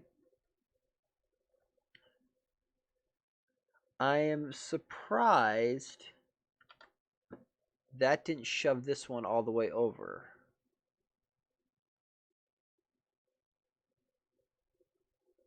Why? Because this is a width auto and this is going to size to content or size to fill.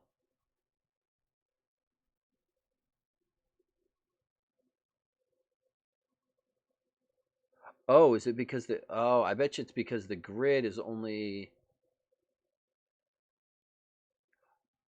this is a max width, not a min width.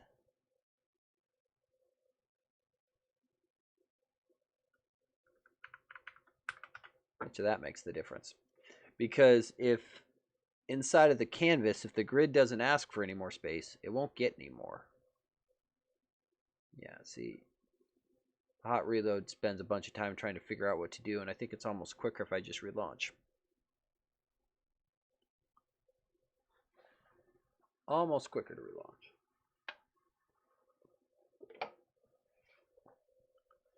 Okay, so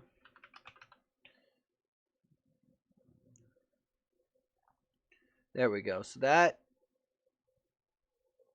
did that. The helper text, I'm thinking this guy should probably have, and we'll do it up here. Let's see. Setter property, vertical alignment, value center, right? That guy should line up. Come on. That guy should line up in the middle to that one. Because if this guy gets big, right, I would sort of expect. So that's better. Now that guy's getting cut off. And I don't know if that's intentional or not. So let's go up here. How do they helper text? How do I... Problem is their width isn't anywhere close to this. I want to make it... I want to see how they handle these things colliding. And maybe that's the answer, is you just don't. And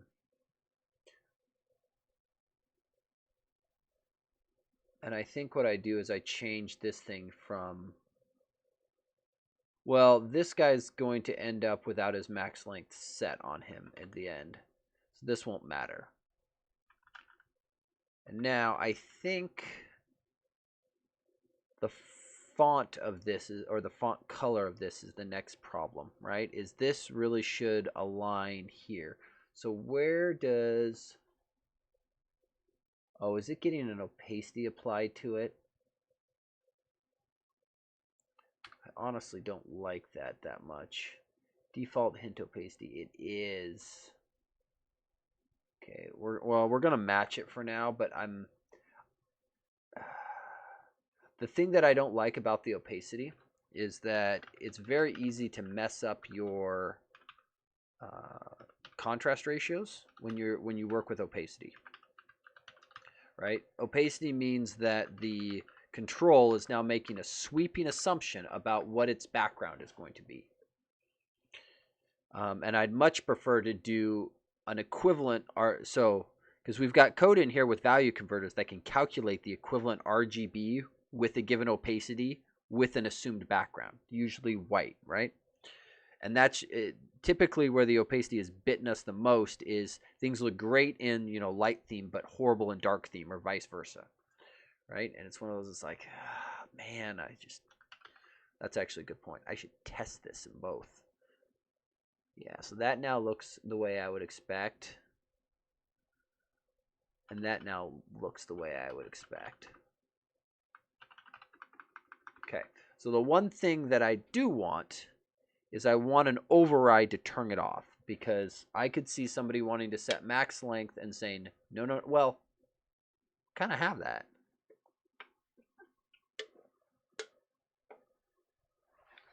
Right? If you set max length and you want to turn it off, you drop in your own style and you set visibility collapsed or hidden or whatever. Done. So we don't need another attached property. The style just handles all the things.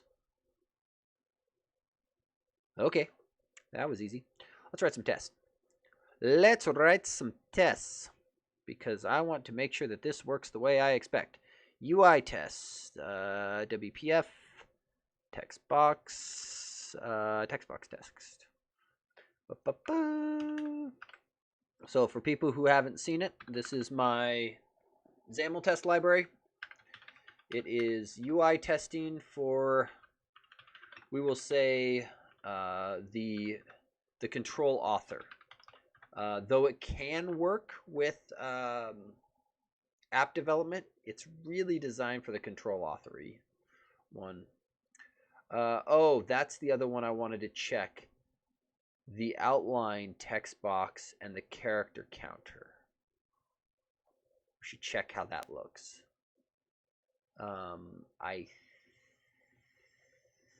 Because we don't have a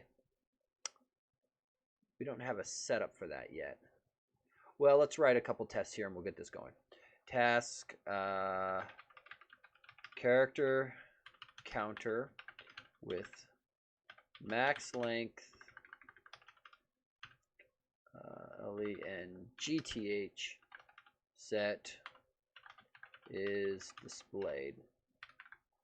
All right, so we're gonna just kill execution, yada yada yada, and we're going to do something akin to this. So grab that text and then we're just gonna throw some stuff away. So we'll do that. Get rid of all this. We can kind of keep some of this. So this guy here, we don't need a style on our text box. Don't need any of that. Don't need any of that. What I do need, however, is I need to set max length equals 10, right? Okay, and then I want to grab visual element, character counter, gets await text box, get element, and this defaults by looking it up by name. And so we will just say whatever I called that sucker, that guy. Gimme. Find it. Great. Okay, so we will do an assert equal, and I expect it to be 0 of 10 when I do character counter get text, right? And all of these are asynchronous methods, so we await that, right? And then what we will do is, what's the API? Is it text box? Let's see, there's click. I could set the text. That'll work. 1, 2, 3, 4, 5. All right. Wait, and then I expect this guy to go to 5 out of 10. Right, and we don't need to test the max length working because, darn it, that's a WPF thing, and that doesn't matter to me. So run test.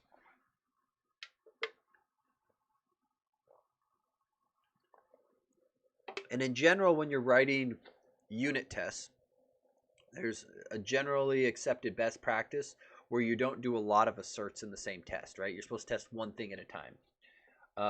With UI testing like this, I kind of throw that out the window because execution time becomes miserable because these tests have a measurable execution time. You'll note that test only took 1.5 seconds, but you can imagine if you get to, say, 3,000 tests, 4,000 tests, that execution time starts to become no longer negligible.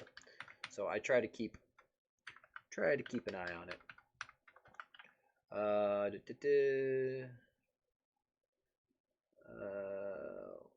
That did not do what I expected. Paste there. Character count. Let's see. Without max length set is collapsed. So we want to do this. We want to turn max length. We just want a default text box. Make sure it's not there. And then we don't need any of this garbage here. Let's see. This guy should be visibility collapsed. Character counter. Let's see. Get visibility. There. And then run that test too. I think that's probably pretty good. I don't know how much more I really care to test on this. That's probably good enough for the tests. I don't know what else I would test. Those are really the conditions. I do want to go back and circle onto this one thing one more time because I don't want this thing to generate binding errors all over the place. There will be people who flip out if that is the case. Yeah, and see, we still have binding errors. So rich text box is blowing up. Let's see, text property not found.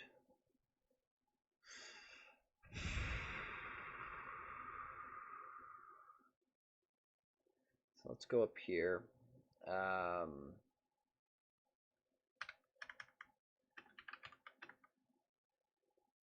Fallback value 0.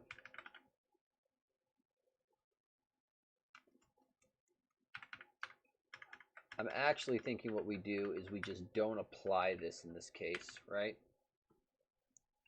Thinking that might be the trigger. Is rather than, so we're just going to take you off.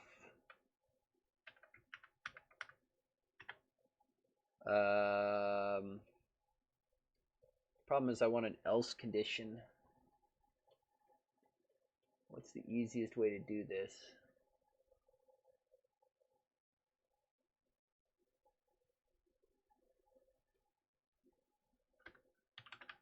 Let's see.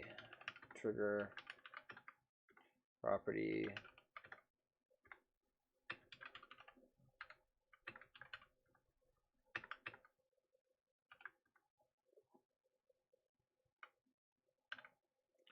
So when you go to visible, right, setter property, and I'm just not sure if this is going to work.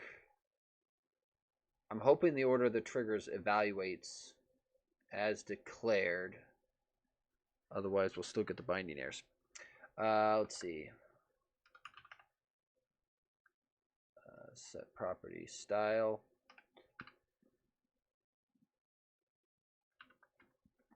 Let's see. Oh, we can inline this. And I need that.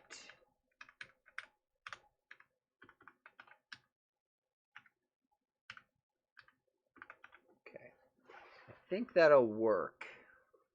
Let's give this a shot. Because I don't want this thing popping binding errors just because, you know, people have rich text boxes. That's bad. In fact, I should probably go through and write some tests against the demo app to specifically hunt out. Or are you going to squawk because expression is not a valid style value?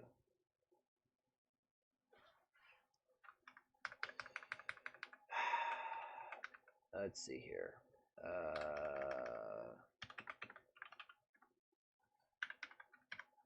Templated bindings are the easiest way to explain it are evaluated at parse time rather than at runtime, and we want it to be a little more delayed. Let's see.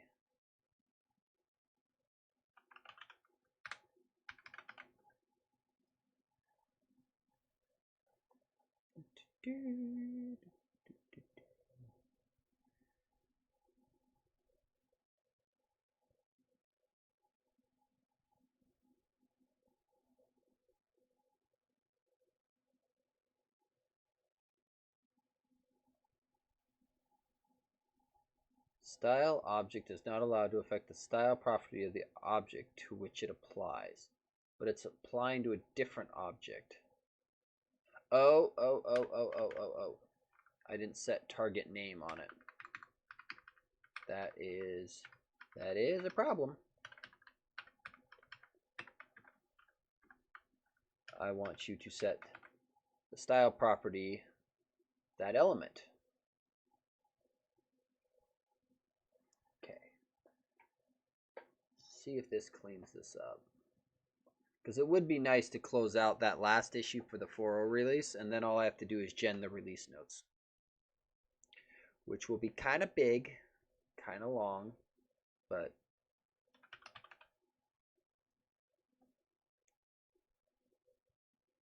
well, that made it worse, so that's clearly not the right answer. Text field assist property. Oh. This needs to look like that. No, it's the whole thing in parens, I believe. Let's try that again. Because to bind to attach properties, you have to use the parentheses to denote that it's an attached property.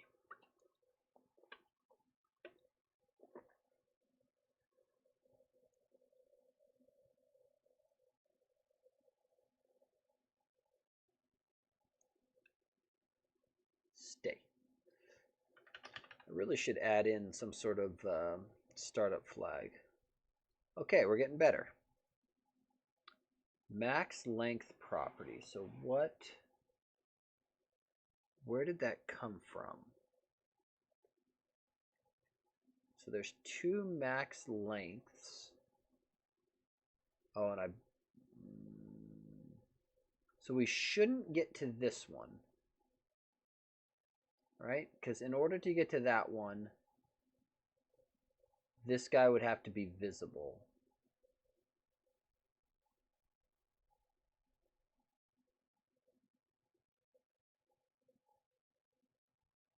I don't... Does it tell me which one it is? Let's see. Back to my binding window. Data context, rich text box, binding path, rich text box, no target. It's not overly helpful.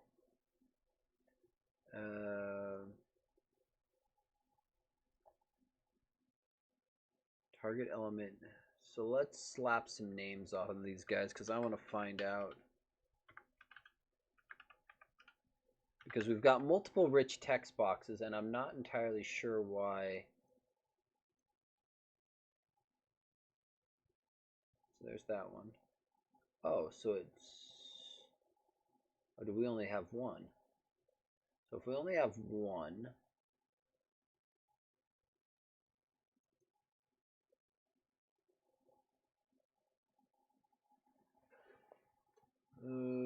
I wonder if this style is still being applied.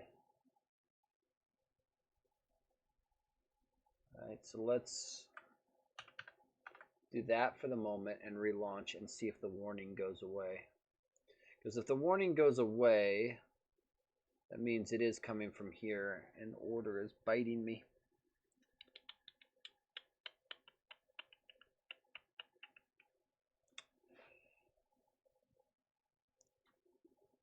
I mean, we could go the value converter route and not futz with this quite as much.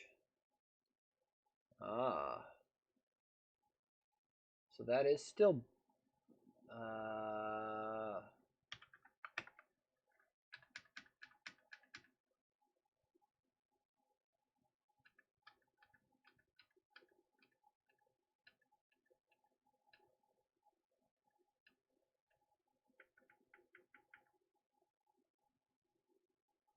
it's nothing. I don't think that'll make a difference. Man, I don't want to grumble, grumble, grumble, grumble, grumble.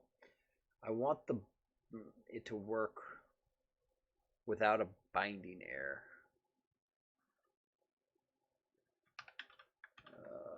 Binding.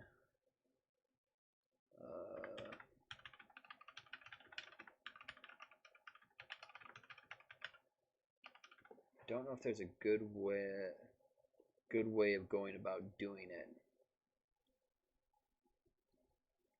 Oh, a priority binding. But what will a priority binding do? That's the fallback.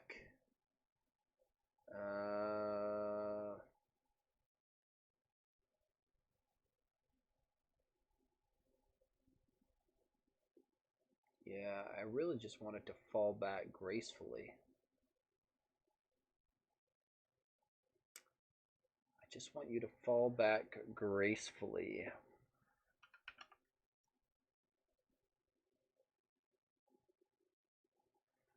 You are not.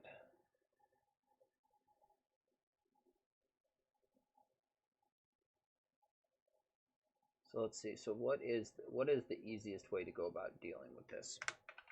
So type converter would be, or value converter would be one option. But I kind of like the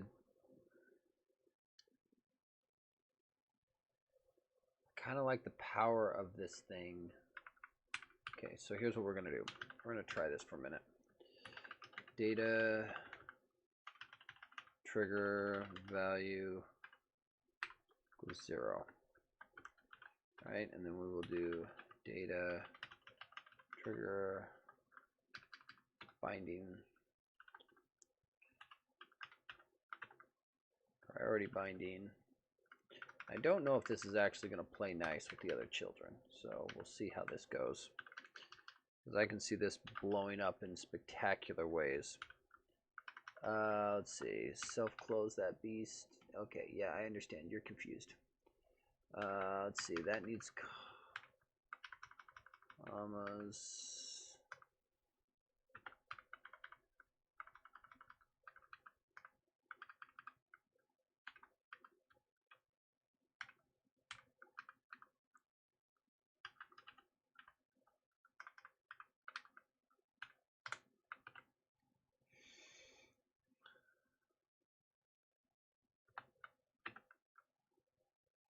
Doesn't priority binding have like a fallback default or... Nope, you add nothing beyond just a straight up list of bindings. Okay, so let's do binding source gets 0.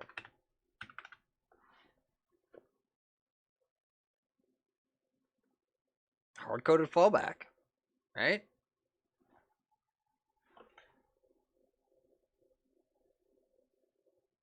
I'm going to be a little shocked if this somehow manages to dodge the warning, though.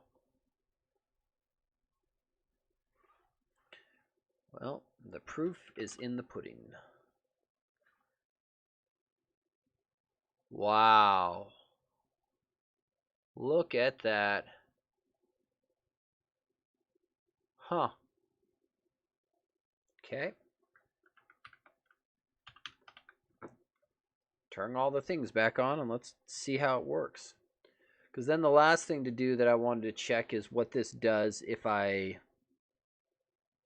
set it on an outline text box. All right.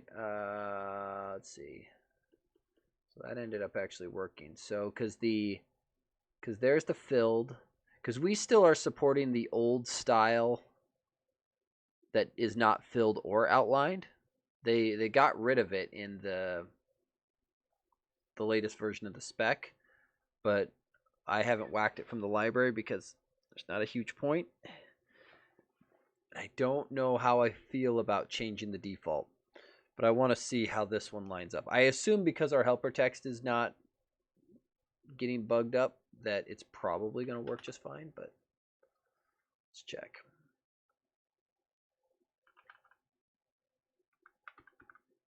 Two, 3, 4, 5, 6, 7, 8, 9.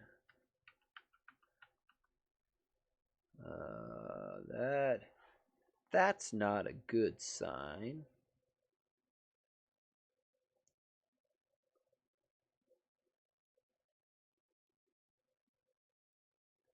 That's not a good sign. So let's real quick go back to my test explorer. Let's just rerun those two tests because something tells me we got a failure.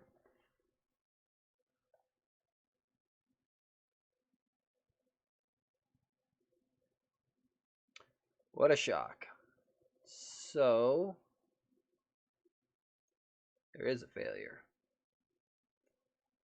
I don't know why we have navigation rail. Okay, so this priority binding is always failing.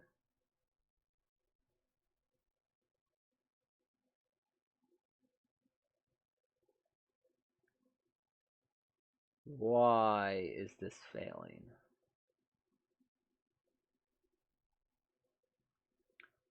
Let's look at it in Snoop real quick.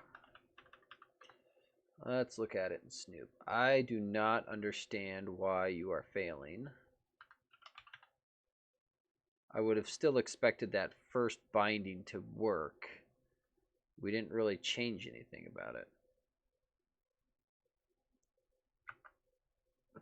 So grab our Snoop, cursor over the thing and Control Shift to zero in on it.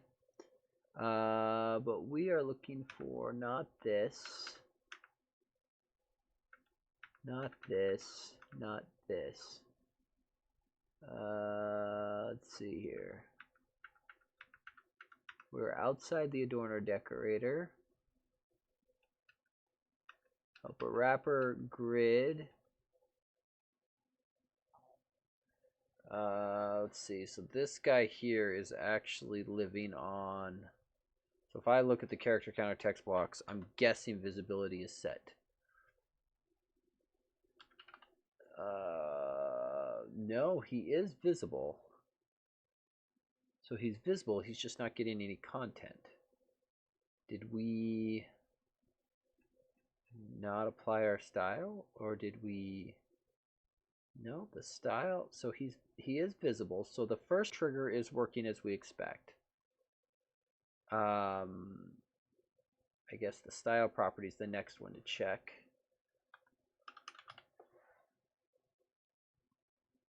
Got null for the style, so it never got the right style, which let's then check and see, because the style should be coming from the attached property here, And the attached property does in fact have a style.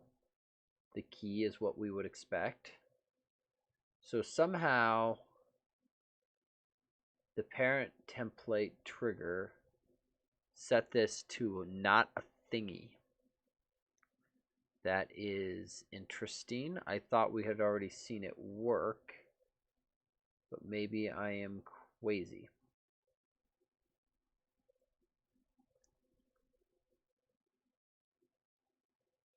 So let's see, relative source self.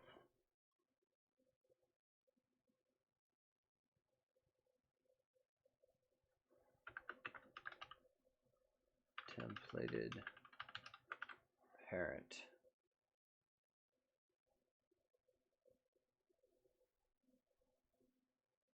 Oh, because this would apply, right.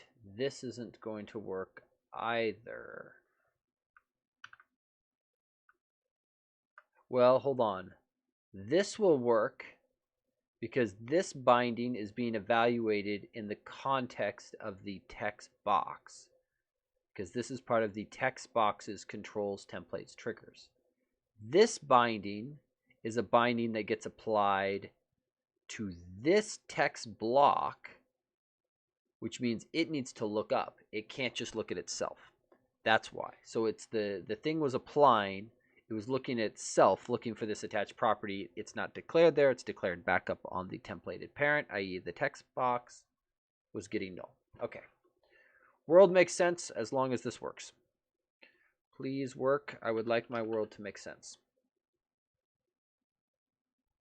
Huzzah! World makes sense again. Okay, so I would like to test the outline ones. Outline fields. Let's see here. That's filled. Well, let's do that. Max length gets 22. Right?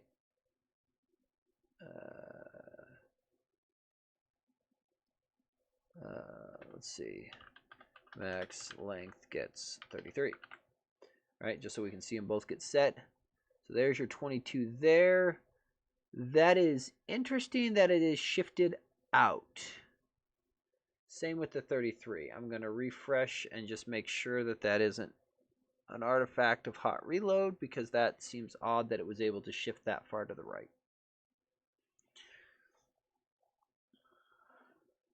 But the good news is the position was close to accurate. Okay, so something is off.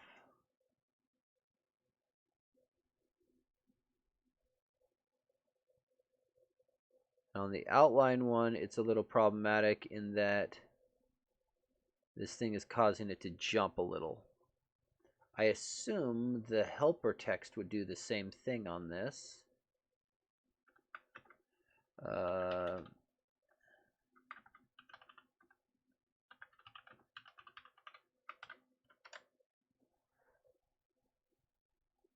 No, that thing's staying fixed and the other one's moving. Likely because this is left aligned. Why? So the Xaml display control is this little icon to the right. But I don't understand why it's off. So once again, back to Snoop, and we will check this. Maybe I should add some sort of like rulering stuff to XAML test. Okay, so let's look here. So the grid for this is screwed up. Right? So because that looks like it is shifted over. Why would the grid shift over? So this guy here has a width of 160. Actual width is 176. There's 16 pixels unaccounted for there. 176 border.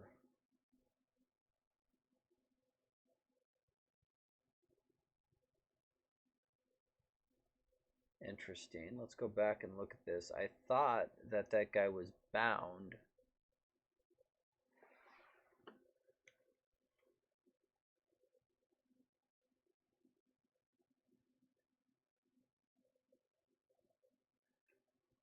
No, it's the grid that was bound. So the grid is being bound to the actual width of the border. So the grid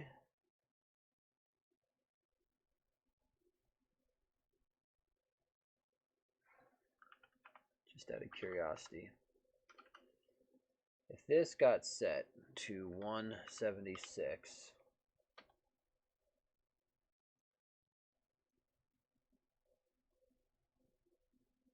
let's do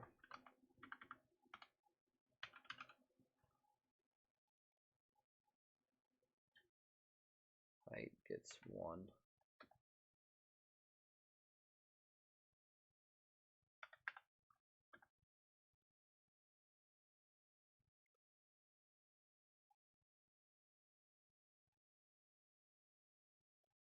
Oh, because the canvas is inside. Ah. The canvas is inside of the parent grid. So if the canvas is inside the parent grid and size to, so adding height is definitely going to shift that up like that. It's not quite what we want. We'll do 1 just so we can see the line. So the canvas is inside of here. It's very hard to see.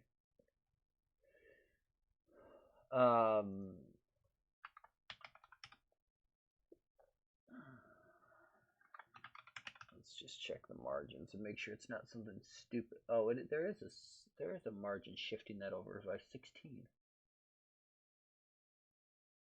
Why does the canvas get shifted over 16 by a parent template trigger? What?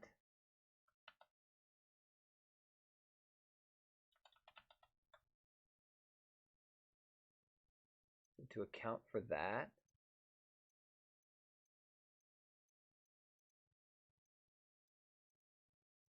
That would be highly problematic. I would not. If the intent was to shift it over, it should be applied to the text block, not to the canvas. Oh, but this guy this guy's got the name. Okay, hang on. Look at that. Has field text field. Look at that. So that is the guy biting us. Okay, so that's not right. I think what we do is this, right? We let that go there. Helper text block, right? We let you take the margin. And I think that'll fix it. Because now, rather than shifting the entire container that we're leveraging, it'll just shift the thing inside of it. It'll only do it in the case where it needs to.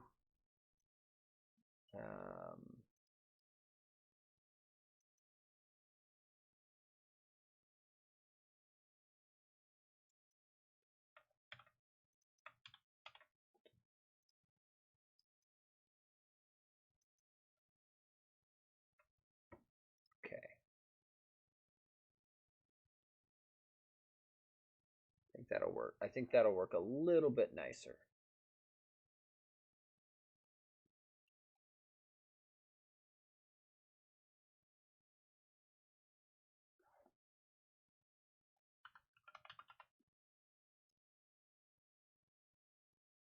There we go.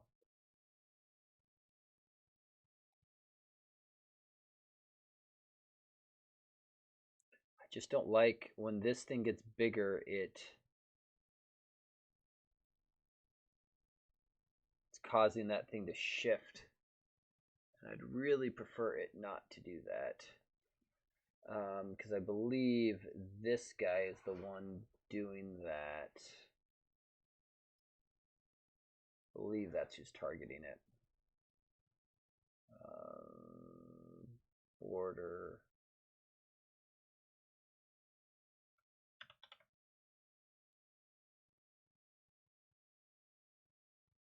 Let's see, is enabled height.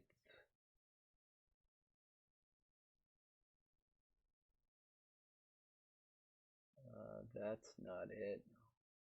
What is the border for that? Is it inside the adorner? That could be.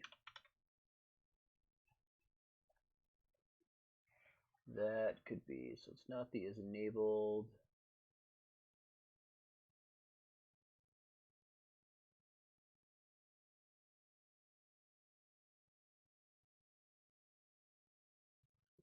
So it moves the margin back and then bumps the thickness.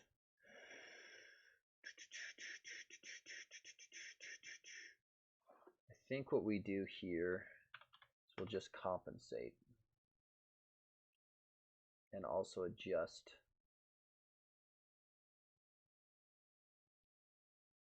this guy.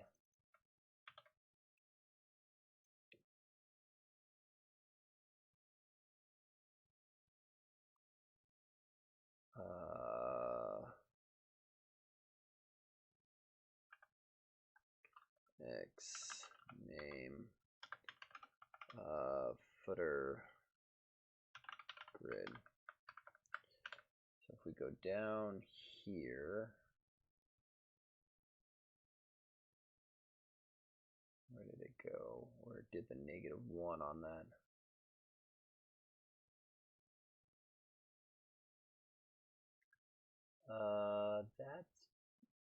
Oh, yeah, this is what we wanted. So what we want to do is target that guy. We want to add a margin on him, and we want to put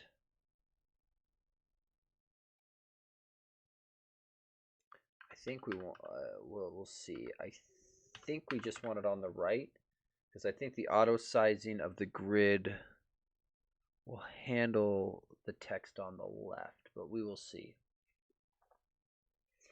Locking this guy over 1 pixel may end up actually causing the other one to change as well. But we will.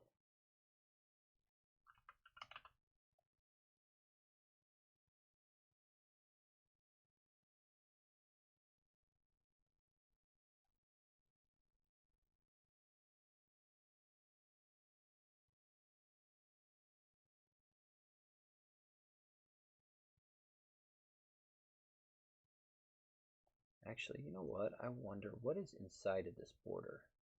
So we might be able to fix another bug while we're doing this. This border wraps everything, doesn't it? Yeah, it does.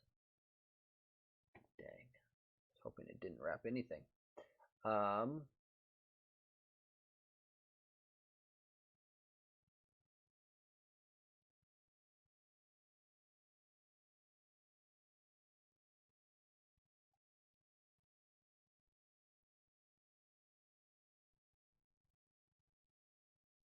Well, let's make sure that this is in fact firing the way we think before I get too carried away. I am realizing I probably need a top one to handle it as well.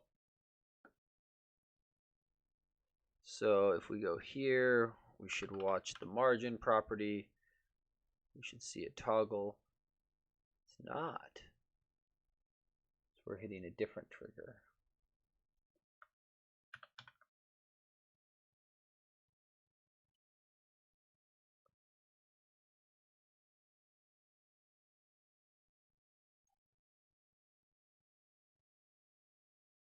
Could have sworn we were hitting this is mouse over one though. Let's see here.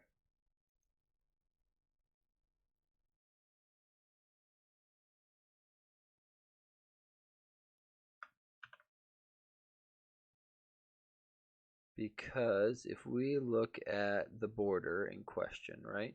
So we were looking at border thickness. Border thickness is going there, margin's going to a -1. So show me all the places where we set the -1. So right there, which we've got ours added in. That's another one. I don't think that's relevant, but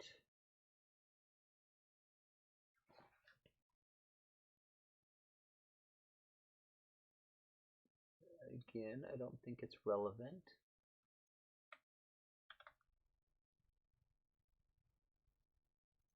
But we will put it in.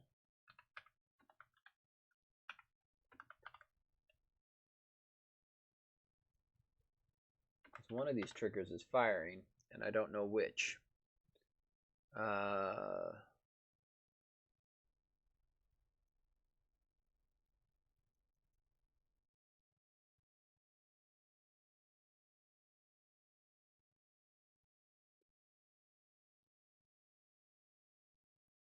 Okay, so let's go back here and try this again. Because I do not know where that is going. Because both of them have a negative margin, somewhat expect.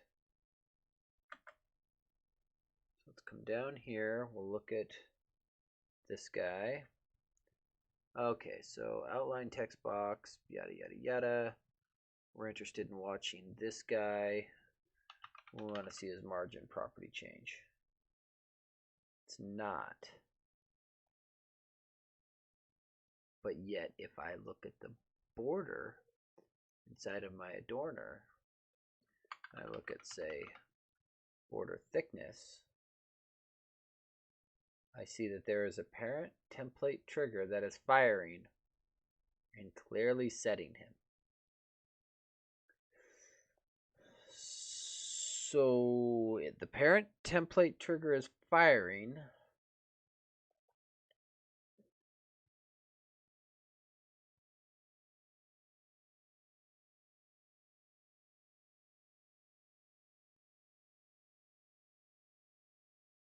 Oh, because I'm looking at the because we should be looking at the footer grid. What a shock. Okay, so we probably were working that whole time and I was just too dumb to realize it.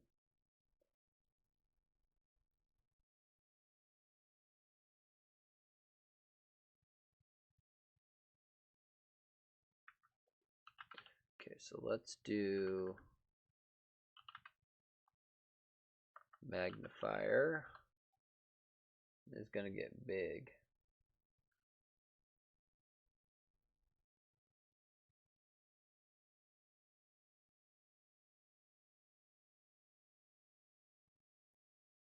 So let's think about this. So the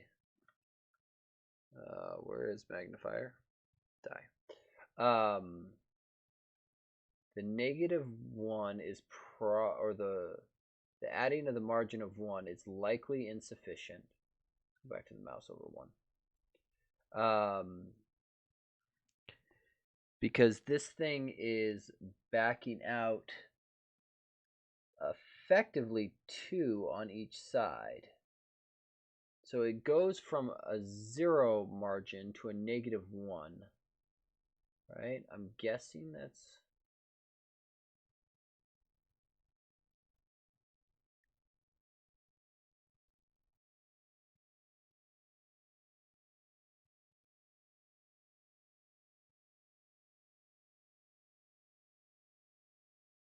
Why?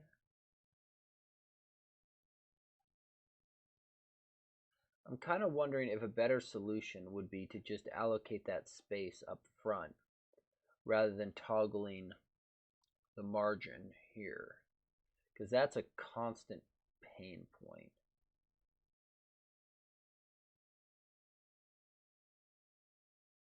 Yeah, I'm wondering if that would be better, because it's only a problem because of the jump. The actual positioning seems fine to me. Let's turn you all off. I think I've got a better solution to this. Let's change you around. Oh, this is a little different. What are the conditions here? No, this is outline text field. Okay. Okay. So here's my thought. Is we don't do this garbage.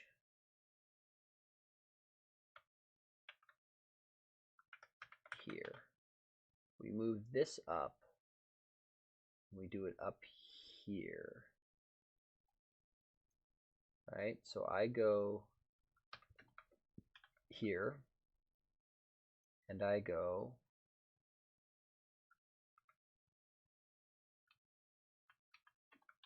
here. So we allocate ourselves there. We don't actually even need it on that one. We only need it on the outline case. Oh, that is the outline case.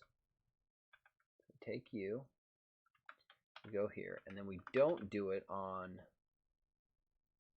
show me the other negative ones.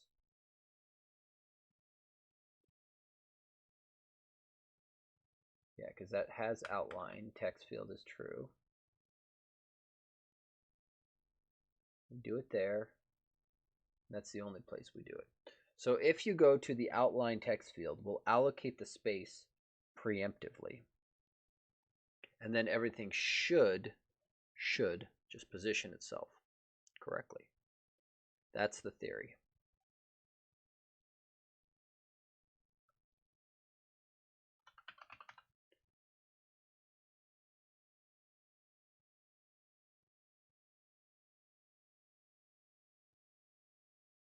Okay, so now my only other thought here is, should it be indented?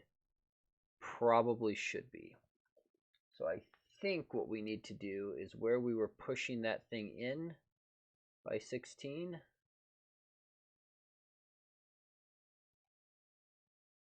the other guy should probably get similar treatment. But I think what we do is we go up to here and we do it in here instead.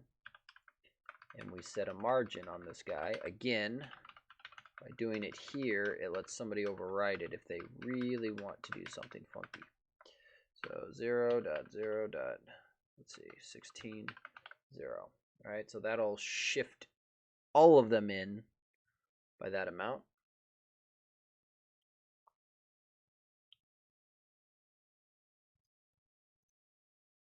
This one does show it inset, and it looks like the inset on the helper message is the same inset as over here.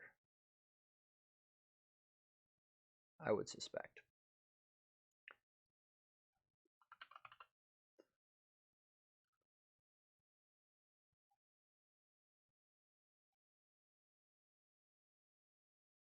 Yeah, that looks better. That looks better.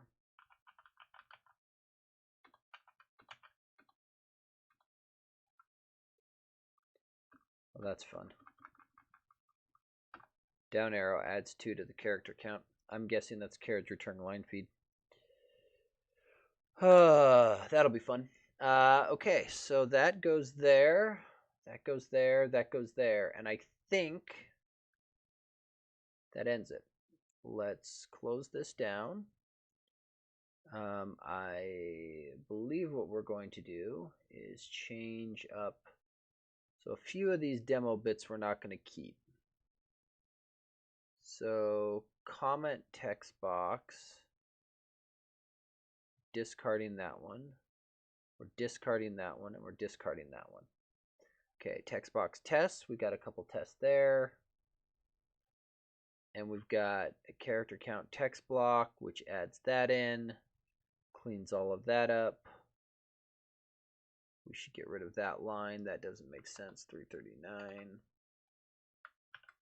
339. We do this. We do this. That goes away. Okay, that's fine. That's white space cleanup. That's fine. That's fine. That's fine. Okay. Implementing a character counter when max length is set.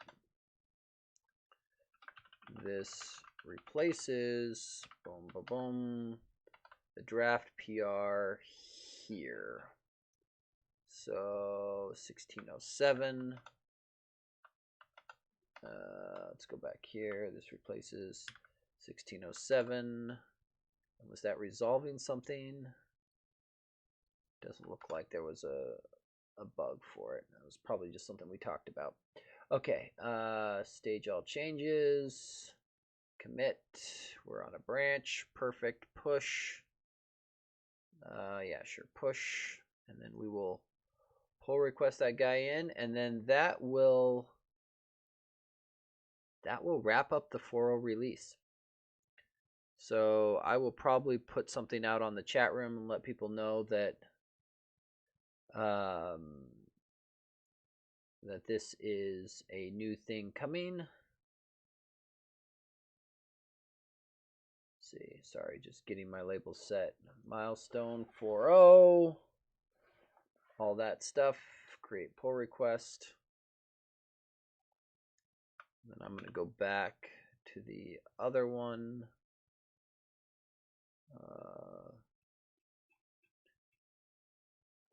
Let's see. Resolved by that guy. Close with the comment. And that guy goes away. And we'll let it go. Okay, I am well beyond my normal stream time, but I wanted to get this done, and I blame Robert for nerd sniping me with the fun math problem. So I think I'm going to wrap it up pretty quick. Tell everyone thank you very much for coming and hanging out. As always, if people are interested in something that they're wanting to see or something you'd prefer me to cover, leave me a comment, let me know. Always happy to find out. With that, say happy coding. See everyone next time.